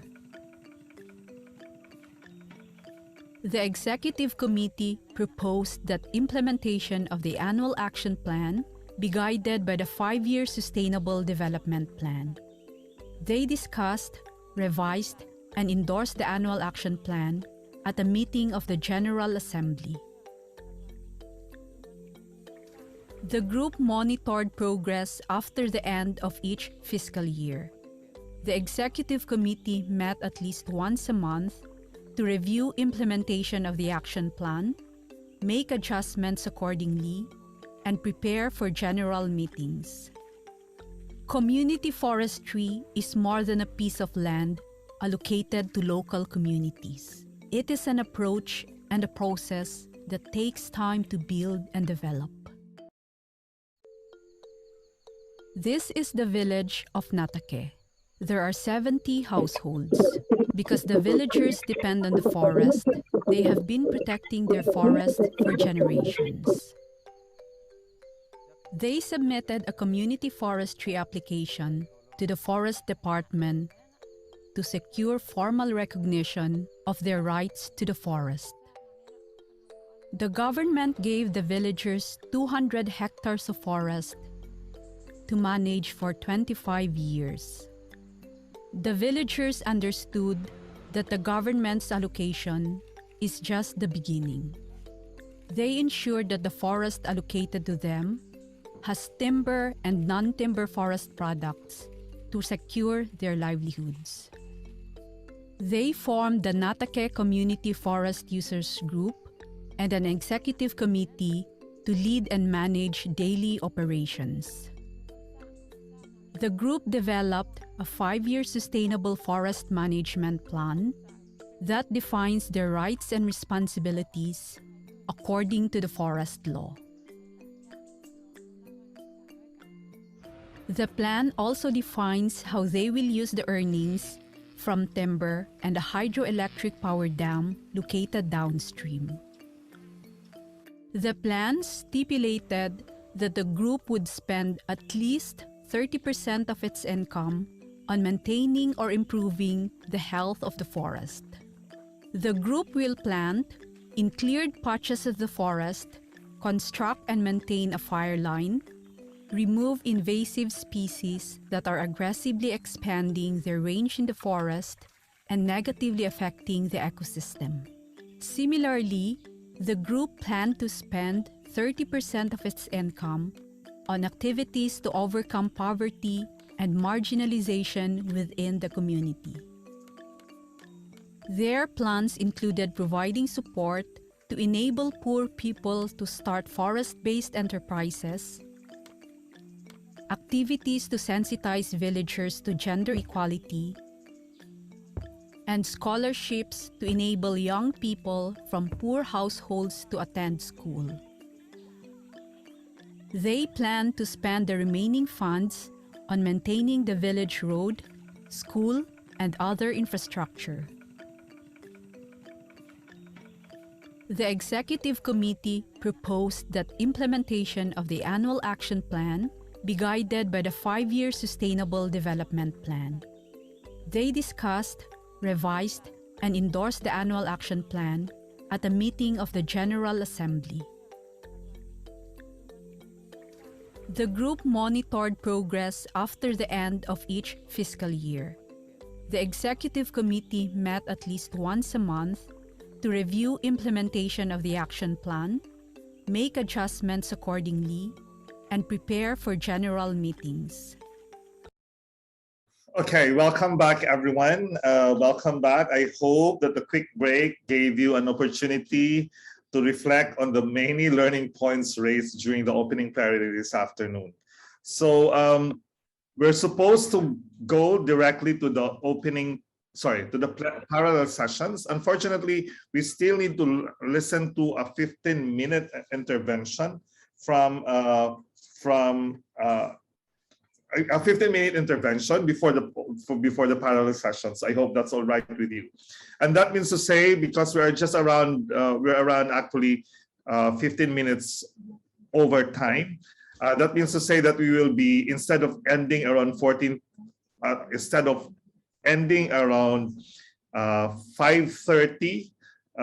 this afternoon or 6:30 Philippine time, we would probably extend around 15 minutes. I hope that's all right with everyone.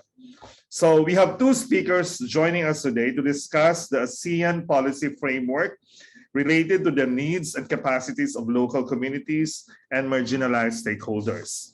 So we have Mrs. Wasana Tikavijatsan, the director of the ASEAN unit, the Ministry of Interior of Thailand, and also chair of ASEAN Senior Officials Meeting on Rural Development and Poverty Eradication. We also have Mr. Chachhawan Somjit, Director of Public Land Management Bureau of the Department of Land, also of Thailand. So let's all welcome them to this conference plenary. A big round of applause, please. Good afternoon, everybody. It's my great pleasure and honor to be the representative Summer DPE for the conference. I would like to share the progress made by Summer DPE on this issue. Some RDPE initiated the framework action plan on rural development and poverty eradication 2021 to 2025. The work plan have just endorsed by the 17th SOM RDPE on 26 March 2021. So this action plan has 5 strategy objectives, include economic, human, protective, political, and inclusivity. As major components exactly have to work together with several sectoral bodies. The main priority that we mentioned is the climate sector, because the resilient rural development and sustainable poverty eradication is based on the climate change adaptation as well as disaster risk reduction. One of the major components is protecting, that focus on institutionalized disaster preparedness program for environment and climate change links toward resilience community and household. The development of the framework action plan RDPE 2021 to 2025 in the work plan would be integrated and responsive to current issue. And the strategy also provides the following approach in the development of the next 5-year work plan. That meanwhile emerging trends on promoting the climate change mitigation because of the common but different responsibility. The SOMA DPE focal points note that the next 5-year work plan would need to balance the number of regional initiatives with the quality and impact to the intended beneficiaries. Other related guidance on the development of the new work plan include articulate the nexus between rural development and poverty eradication, climate change, and food security, and explore undertaking a study on rural benchmarking on promoting rural innovation, and a program on student mobility for rural development. Climate smart land use program is an attractive, improved knowledge management system for natural resource management and climate change adaptation and mitigation, climate smart farmer and bio-circular green economy in support of rural development and poverty eradication. The loyal Thai government have realized to policy tracking to extend 20 years national strategy underlies the important role in the issue today of implementing to the sustainable development goals. Goal number 1, no poverty, that the Ministry of Interior as national focal points that mentioned the function is immunization provides a platform for delivering nutrition interventions and work hard in hand with good nutrition, etc.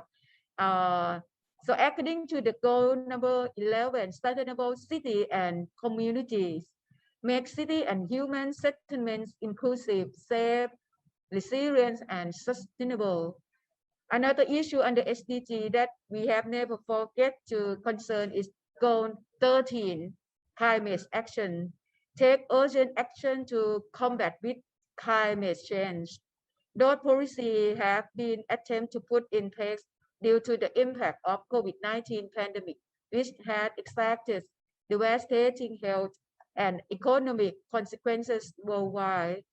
In addition to the pandemic, threatens to not only stagnate progress toward the SDG, but also has the potential to reverse the gain made in recent years.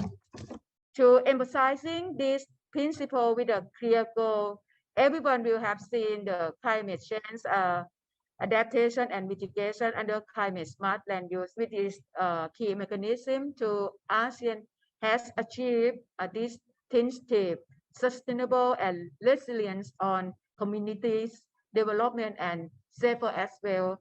As Thailand is the chair of SOMA DPE this year, I would like to give the floor to the Mr. Chachawan, Director from the Department of Land, to present the policy of land use management in Thailand.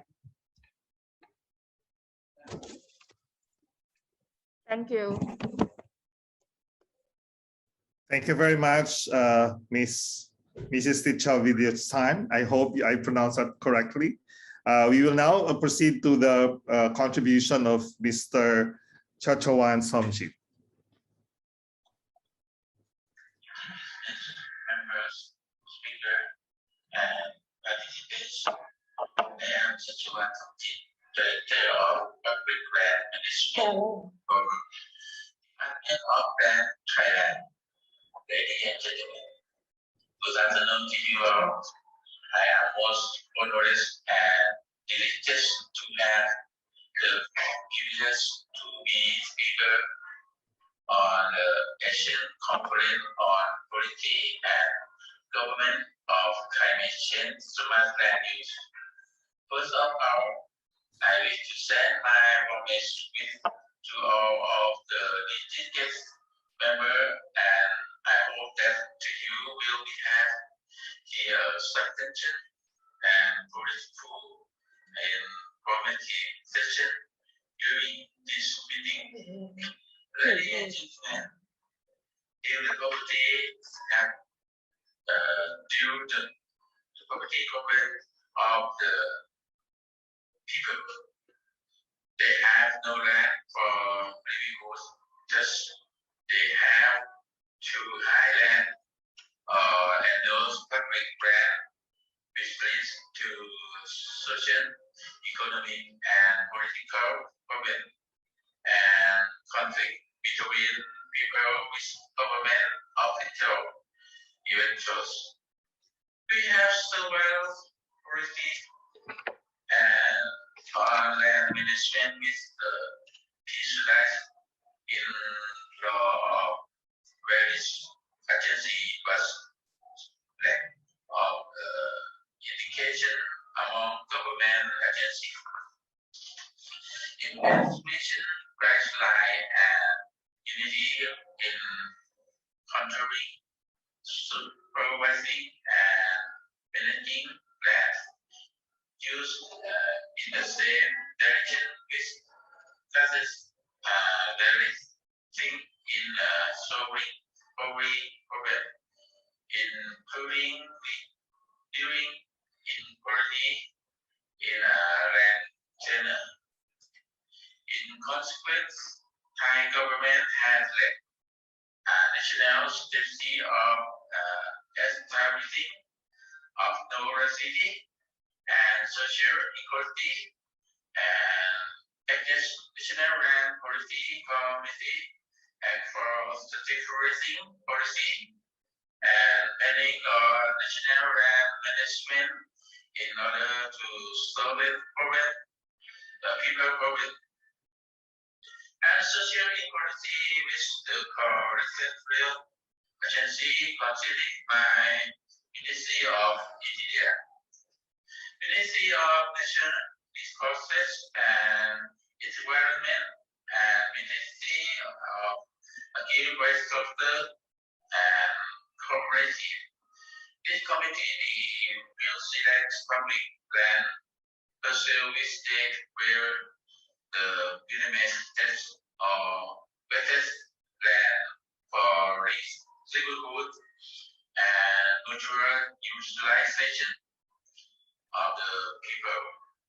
Under the class of National Land Policy Committee in the assessment of land, parcel of land and form of cooperative or any other form is the sustainable without having overseen this commodity before of land. Education has 30 new information for solving poverty of problem and social equality by approaching some committee for investigation under the maintenance price line with the total of 11 committee. But there are only 4 committee with connected with land organization as I would like to mention for following. Land Equality Subcommittee, Ministry of National Resources and Environment is a chairperson. This committee is responsible for acquiring land in national forest, managed golf forest, public land, against culture and reform, public domain, and self-help testament land for submitting to the following committee. Land Allocation Subcommittee, Minister or Ministry of Interior is a chairperson. This committee is pursuant for revealing information of who has no land for living and habitation, supervising rule of land allocation in the form of cooperative or other form without having cooperative occupation and agriculture, product marketing, development and marketing subcommittee. The Minister of Agriculture and Cooperative is a chairperson. Minister for Commission and Development, Occupation and Marketing and Basic Infrastructure under the principle of the confidence in economy in order to attain better economic equality of rights. Next, Competition Plan Policy Success Committee. Commission Commissioner is a chairperson responsible for implementing and selecting people to upgrade in public brand under the brand audition processes for living costs and administration under the law of government agencies such as National Forest shall not exist for exist of 20 lives, and environmental forest shall not exist of 30 lives. In public land shall not exist 15 lives. In public land shall not exist 15 lives. In agriculture, land for renewable shall not exist 5 lives. Land for habitation shall not exist 1 life. In self-help settlement, land shall equal to previous occupied land. Last but not least, I would like to visit the above mentioned implementation that they are under the national strategy, national info land and government property for solving problem in the aspects of land for livelihoods and habitation.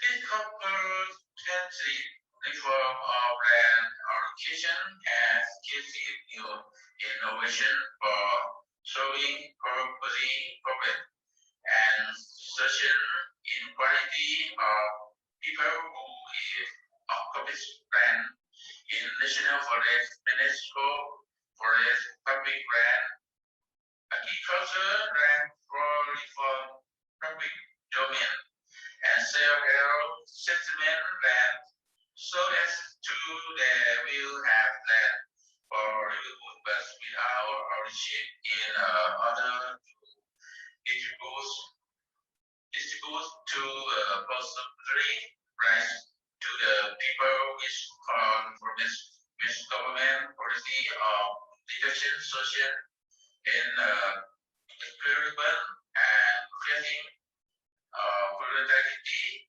and enhancing the quality of rights. Ladies and gentlemen, on my final thoughts, I would like to end by access my message that you will have a holistic and successful meeting. Thank you. Thank you very much, Director Somjit, and thank you also for affirming Thailand's commitment to better environmental and natural resource governance for the country as well for the region, and also establishing structures and processes as well as frameworks to realize that commitment. Okay, so to deepen our understanding regarding the inclusion of local communities and marginalized groups, we will be listening to specific case studies and examples during the parallel sessions. In the next hour or so, we will be dividing the plenary into 3 parallel sessions. As you may recall, you were asked to choose a parallel session that you want to attend for the first 2 days of the conference. If you were not able to do so, you can join a particular session based on the slide, in the instructions slide that the technical team will show to you in a little bit. Okay, we have 3 offerings for the parallel session. The first one is parallel session A, models of climate resilience strategies for enhancing women's participation in agricultural entrepreneurship, which will be facilitated and hosted by SEARCA together with the Women Biz PA. We also have parallel session B, engaging youth in policy making and climate smart land use, which will be hosted by YPARD. And then finally, parallel session C, developing best practices, participatory processes, and climate smart land use in ASEAN countries, which will be hosted by RECOM-TC. We hope that your sessions will be productive and entertaining. We will now be ushered to our parallel sessions. The technical team will bring you to your chosen parallel sessions. And for those who are not allocated yet, you will be, for those who are not allocated yet, there's a separate instruction slide that the technical team will show you now on how to do that. So see you in an hour's time. Welcome back, everyone, to the closing plenary. Ladies and gentlemen, welcome back to the main plenary hall. I am pretty sure that you had a very productive session in your breakout groups. So so at this point in time, sorry, all of us will be given the opportunity to learn about the discussions in the other groups that we did not attend. So we will be requesting rapporteurs from each session to tell us the main insights from their sessions and what these mean to the overall theme of the conference. So I would like to request each of the speakers to please limit their time to 5 minutes only, in as much as we have only a few minutes left for the rest of the conference. So for this purpose, I would like to request the rapporteur from parallel session B, because parallel session A is still wrapping up. So I'd like to request the rapporteur from parallel session B on engaging youth in policymaking and climate smart land use, hosted by YPARD, to give us the report from their group. Let us all welcome Dr. Yabes Flores. A big hand, please.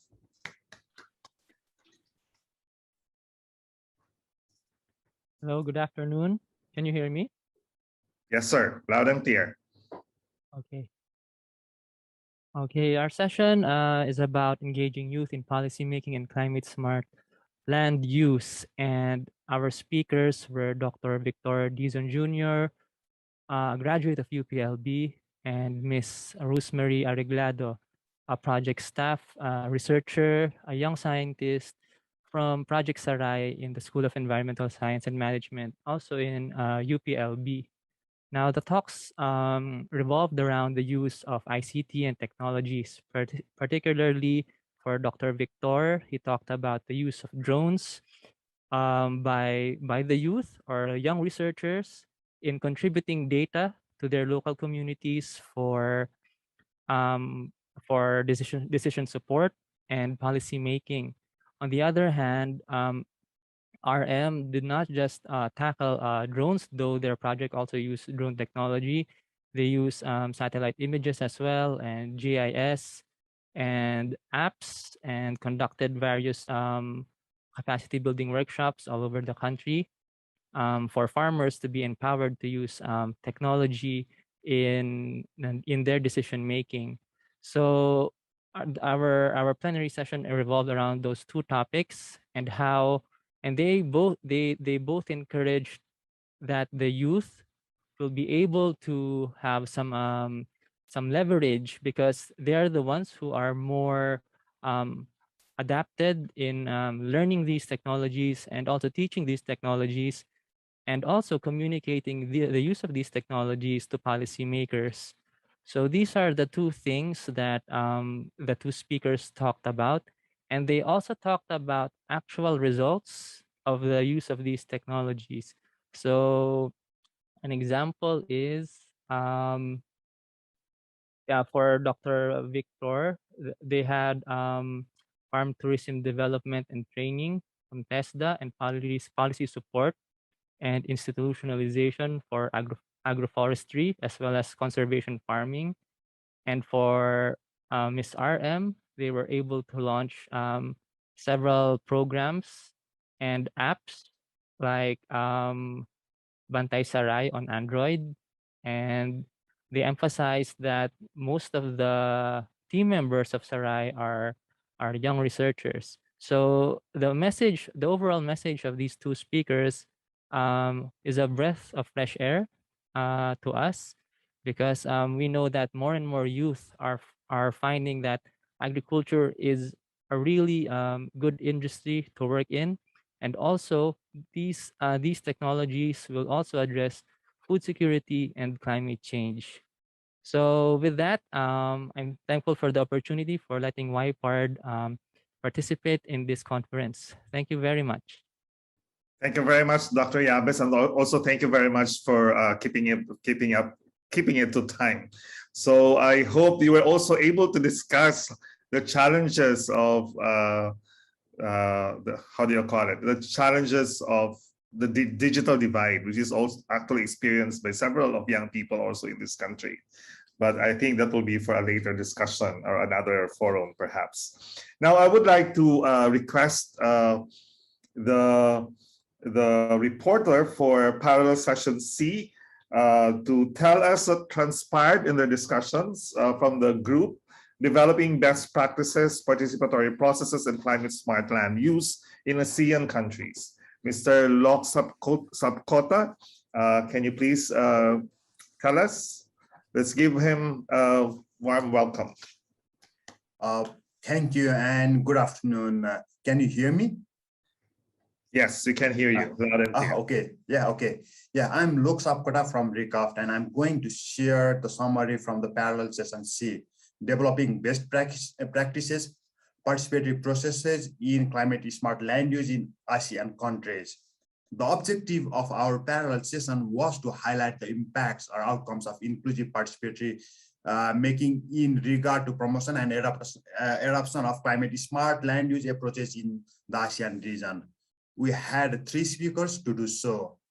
Elin K. Damayanti, an independent consultant from IPB University, Indonesia, and the Landscape and Livelihoods Group.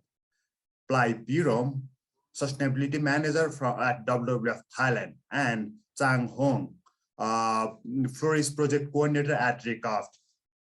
Their cases were related to social forestry in Indonesia and forest landscape restoration in Thailand, Laos, BDR, and Vietnam under different projects and programs. Firstly, Ellen K. Damayanti shared about the impacts of inclusive participatory making to promote and adopt climate smart land use approaches in selected sites of social forestry program in Indonesia. Her take-home message is based on her work with 2 local communities which received customary tenure recognition from the government and had secured Plan Vivo agreement, securing long-term finance, are work with local communities as early as possible to understand their situations and their contribution, ideas, and commitment to improve their livelihoods and environment. Complicated things related to climate change, such as carbon and Plan Vivo projects, are the domains of technical assistance, and stakeholders were not sure until capacity building were made available to local communities, and then they were ready. Technical assistance, seed funding, and long-term finance are keys to success of social forestry program. Secondly, Apply shared a case study on FLR 349 from nature negative to nature positive production, contributing to accelerating towards net zero with sustainable agriculture. The FLR 349 model refers to 3 forests for benefits on King Bhumibol Adulya Dech Rama 9 of Thailand sufficiency economic policy.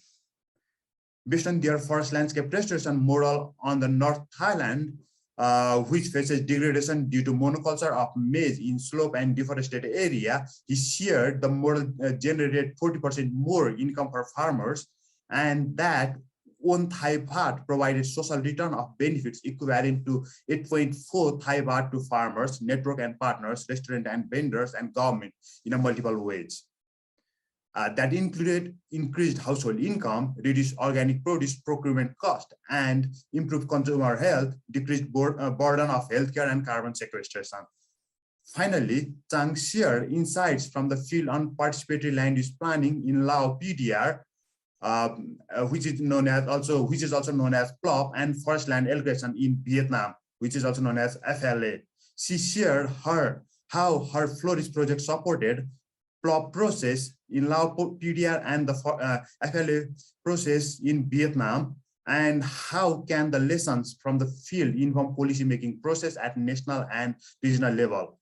Based on the work of florist projects, she made a couple of recommendations, which are prioritize and promote participation in land use planning, land forest certification to improve effectiveness, transparency, and sustainability, including through improving financial and technical capacities, enhance technical knowledge and facilitation skill for local government officer on PLOP and FLA, develop a standardized set of tools and guidelines on PLOP at national level and make them available for local SS at village cluster, district, and provincial levels.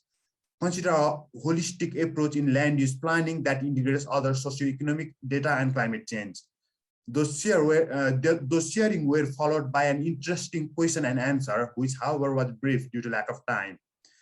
To sum up, all the 3 cases, which drew lessons from 4 different countries in the region, highlighted how key stakeholders of landscape can effectively work together in managing forest and collaborate in forest landscape restoration. They showed that how participation and inclusion of local communities, indigenous people, marginalized groups help achieve sustainability goals and climate smart land use. The cases also suggested that the collaboration of the stakeholder as well as capacity support on complex matter, long-term strategy, and finance are the key enabling factors to promote and adopt climate smart land use. Thank you. Thank you very much, Mr. Sabkota, and also thank you very much for keeping to the time, and also for identifying concrete issues as well as very forward-looking recommendations in terms of how we would like to address initiatives in climate smart land use in the future. Finally, we would like to request our third rapporteur for the panel Models of Climate Resilient Strategies for Enhancing Women's Participation and Agricultural Entrepreneurship. Let's all welcome Dr. Nerlita Manalivi. May we request to share screen, please? Okay, so our session 1 is on models of climate resilient strategies for enhancing women participation in agriculture. Next slide, please. Our speakers are 3 ladies, me, the first one on climate smart agriculture, also an option when strengthening women's entrepreneurship in ASEAN countries. Ms. Cherry D. Adilano, talk about important roles and contribution of women in the food systems, and Attorney Dulce Blanca T. Punsalan on boosting women's bamboopreneurship, eco-innovations, and climate-smart land use in ASEAN towards achieving net zero and the UN SDGs. As to session highlights, that women are effective agents of promoting business, climate-smart, and sustainable agriculture and approaches, but it needs expanded training, or they need expanded training like digital and science and technology-based innovations and venue for decision-making participation that will reduce negative effects of gender stereotypes and recognition of women's ability to contribute and participate. Economic and environmentally sound approaches in enhancing agri-entrepreneurship can go hand in hand. It's only a matter of proper approaches and execution that women hold the key to food production, developing markets, and maximize potentials, such as the 3 E's as cited by our speaker: enabling environment, educational opportunities, and empowerment. More than 2 billion hectares of deforested and degraded land around the globe, and bamboo, a very important crop, a resilient and adaptable one with immense biodiversity potential, can address degradation, mitigate climate change, and alleviate poverty. So it is time to plant bamboo. And bamboo has lots of potentials to cater to the growing preference for natural, healthy, and organic food. And delicious bamboo food could cater to a healthy, unique niche market. Next, please. So as to the session takeaways, that women play a key role in agriculture, climate smart included, and agripreneurship is a known fact, but usually they are understated if ever recognized as whole. As such, women potentials are not maximized.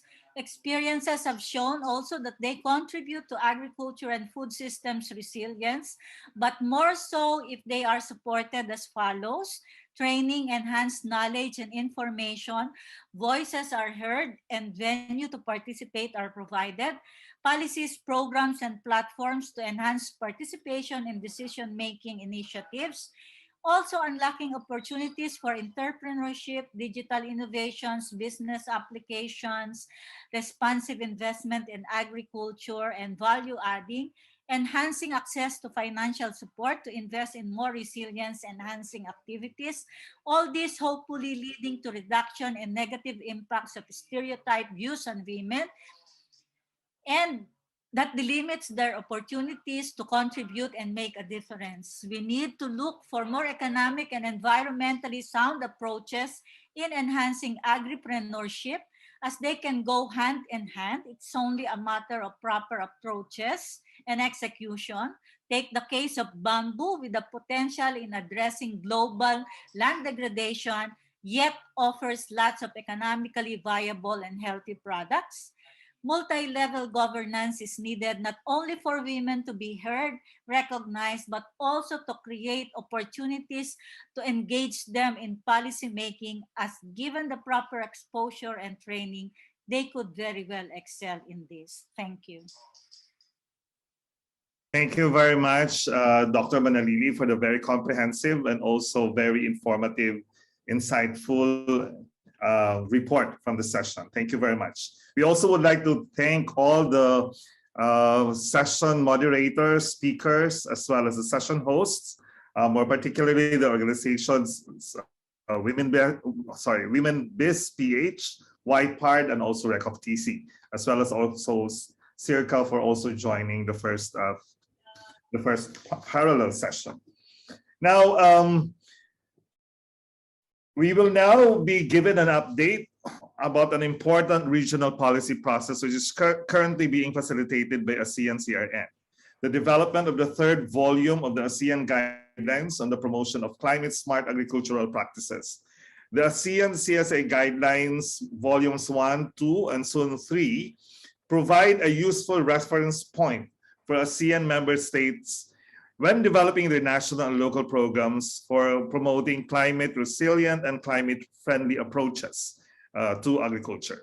I would like to invite Dr. Romeo V. Labios, Operations Consultant for Partnership at the Office of the Director, Southeast Asian Regional Center for Graduate Study and Research in Agriculture, to share with us updates on the ASEAN CSA Guidance Volume number 3. Let me first introduce Dr. Labios very briefly. Dr. Labios is a technical advisor for partnerships at SEARCA.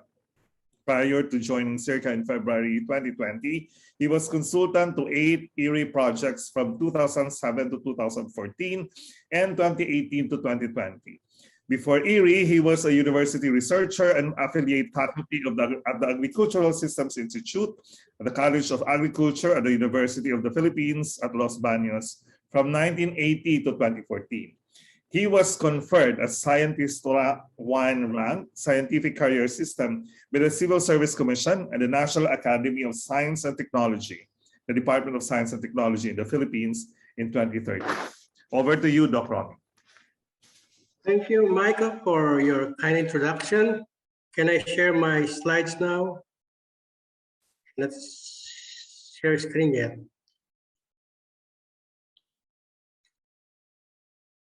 Can I request I can share my slides? Okay, thank you. Okay, so good afternoon to everyone, or good evening already to some of you.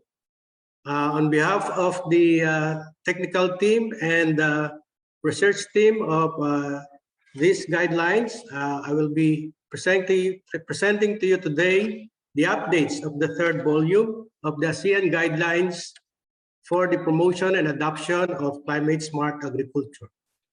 The third volume has been an important collaborative endeavor by the ASEAN CRN, the GIZ, and SEARCA over the past months. We are happy to announce that we will soon circulate the first draft of this very important document.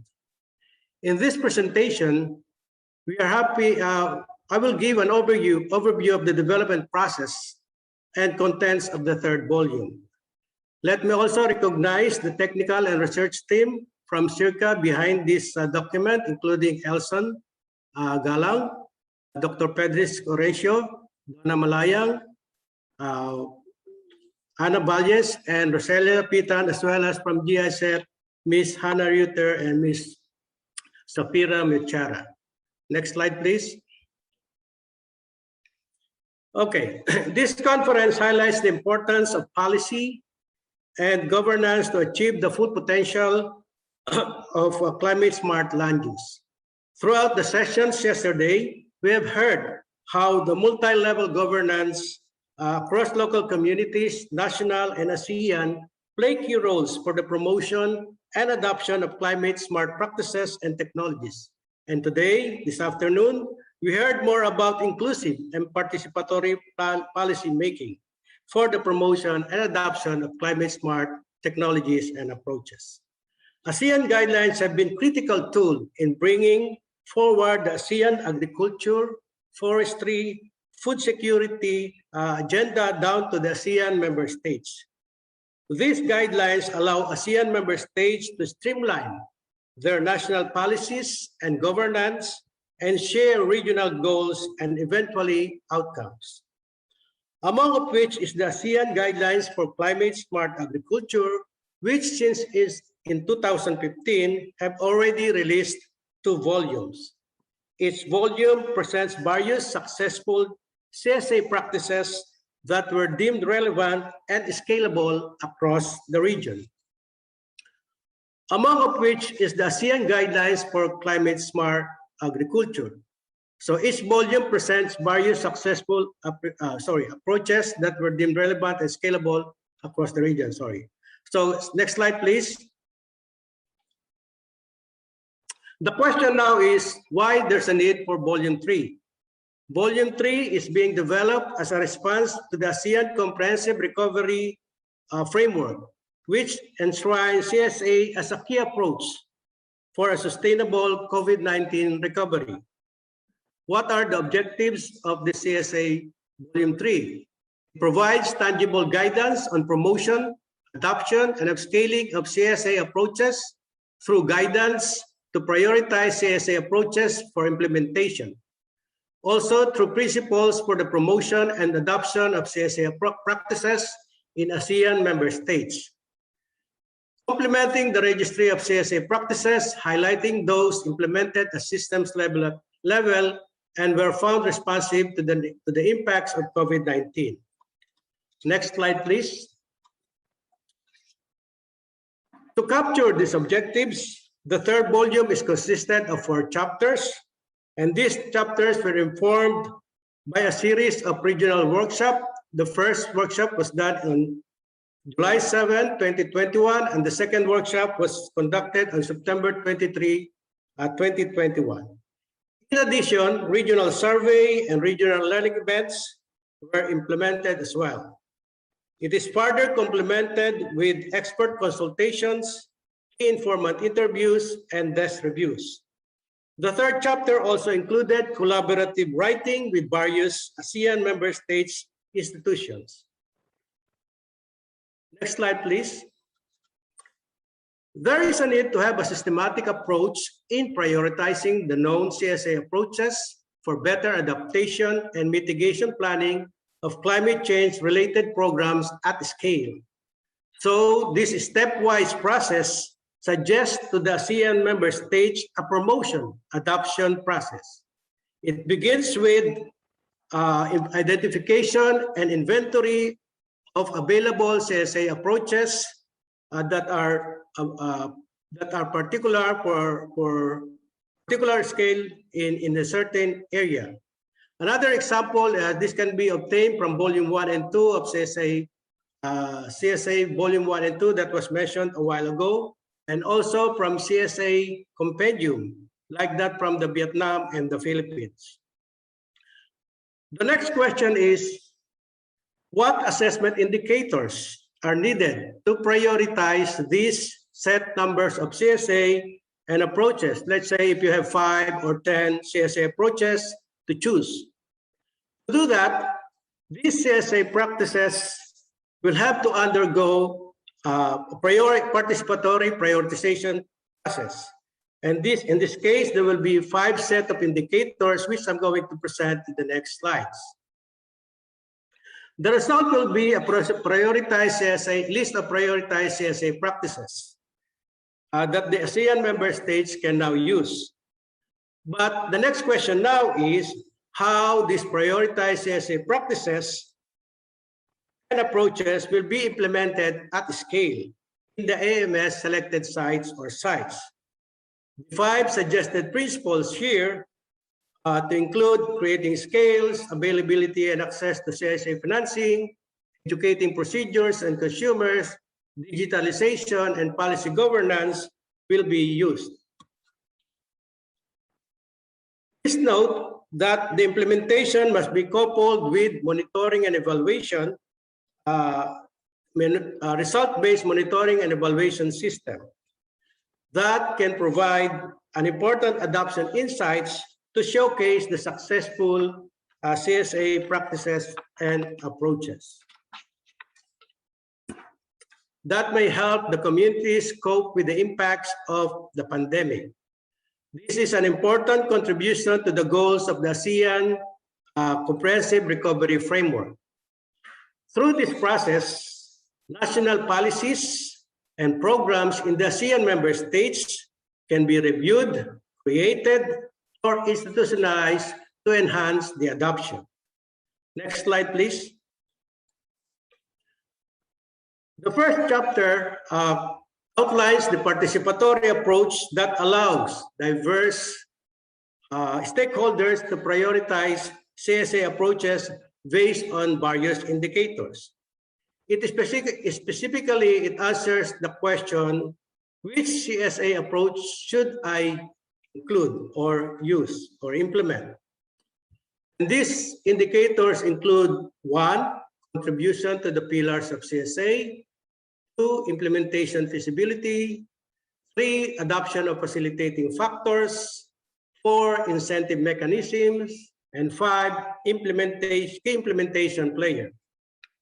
Next slide, please. As an example of the assessment of contribution to CSA pillars, the assessment contribution include determining the productivity rate in the absence of biotic and abiotic stress, resilience in the presence of biotic and abiotic stress, and greenhouse gas emission rate. In terms of scoring, Likert scale, scaling with a value indicating reduction, indicating negative value, meaning reduction, and a positive value, meaning an increase, will be used. For example, for the indicator enhance productivity, scoring is based on the -10 up to +10. And this is the same for the other 2 indicators. Next slide, please. To give a better picture of this assessment, this slide shows the sample assessment for assessing the contribution to CSA pillars. On the left column are the list of CSA interventions. And on the succeeding columns are the questions related to the indicators, like for productivity, Question 1 can be, does the intervention help to increase productivity? Then you could put your score here. Or the other question can be, does the intervention help to increase income? And you put your score here, and so forth. Next slide, please. So this slide shows the summary of the assessment scores of CSA practices for irrigated lowland ecosystem in the Philippines. So you could see here the different scores and the average scores where you could now rank them according to the averages. Next slide, please. The second chapter presents the 5 suggested implementation principles that are deemed critical for the promotion and adoption of CSA approaches.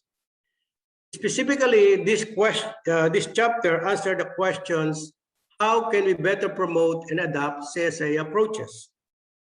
So these 5 principles shown here include, as I mentioned a while ago, creating scales, availability and access to CSA financing, educating producers and consumers, and digitalization, all of which should be anchored on sound policies and governance effective in the area. Actions to operationalize these principles are outlined in Volume 3.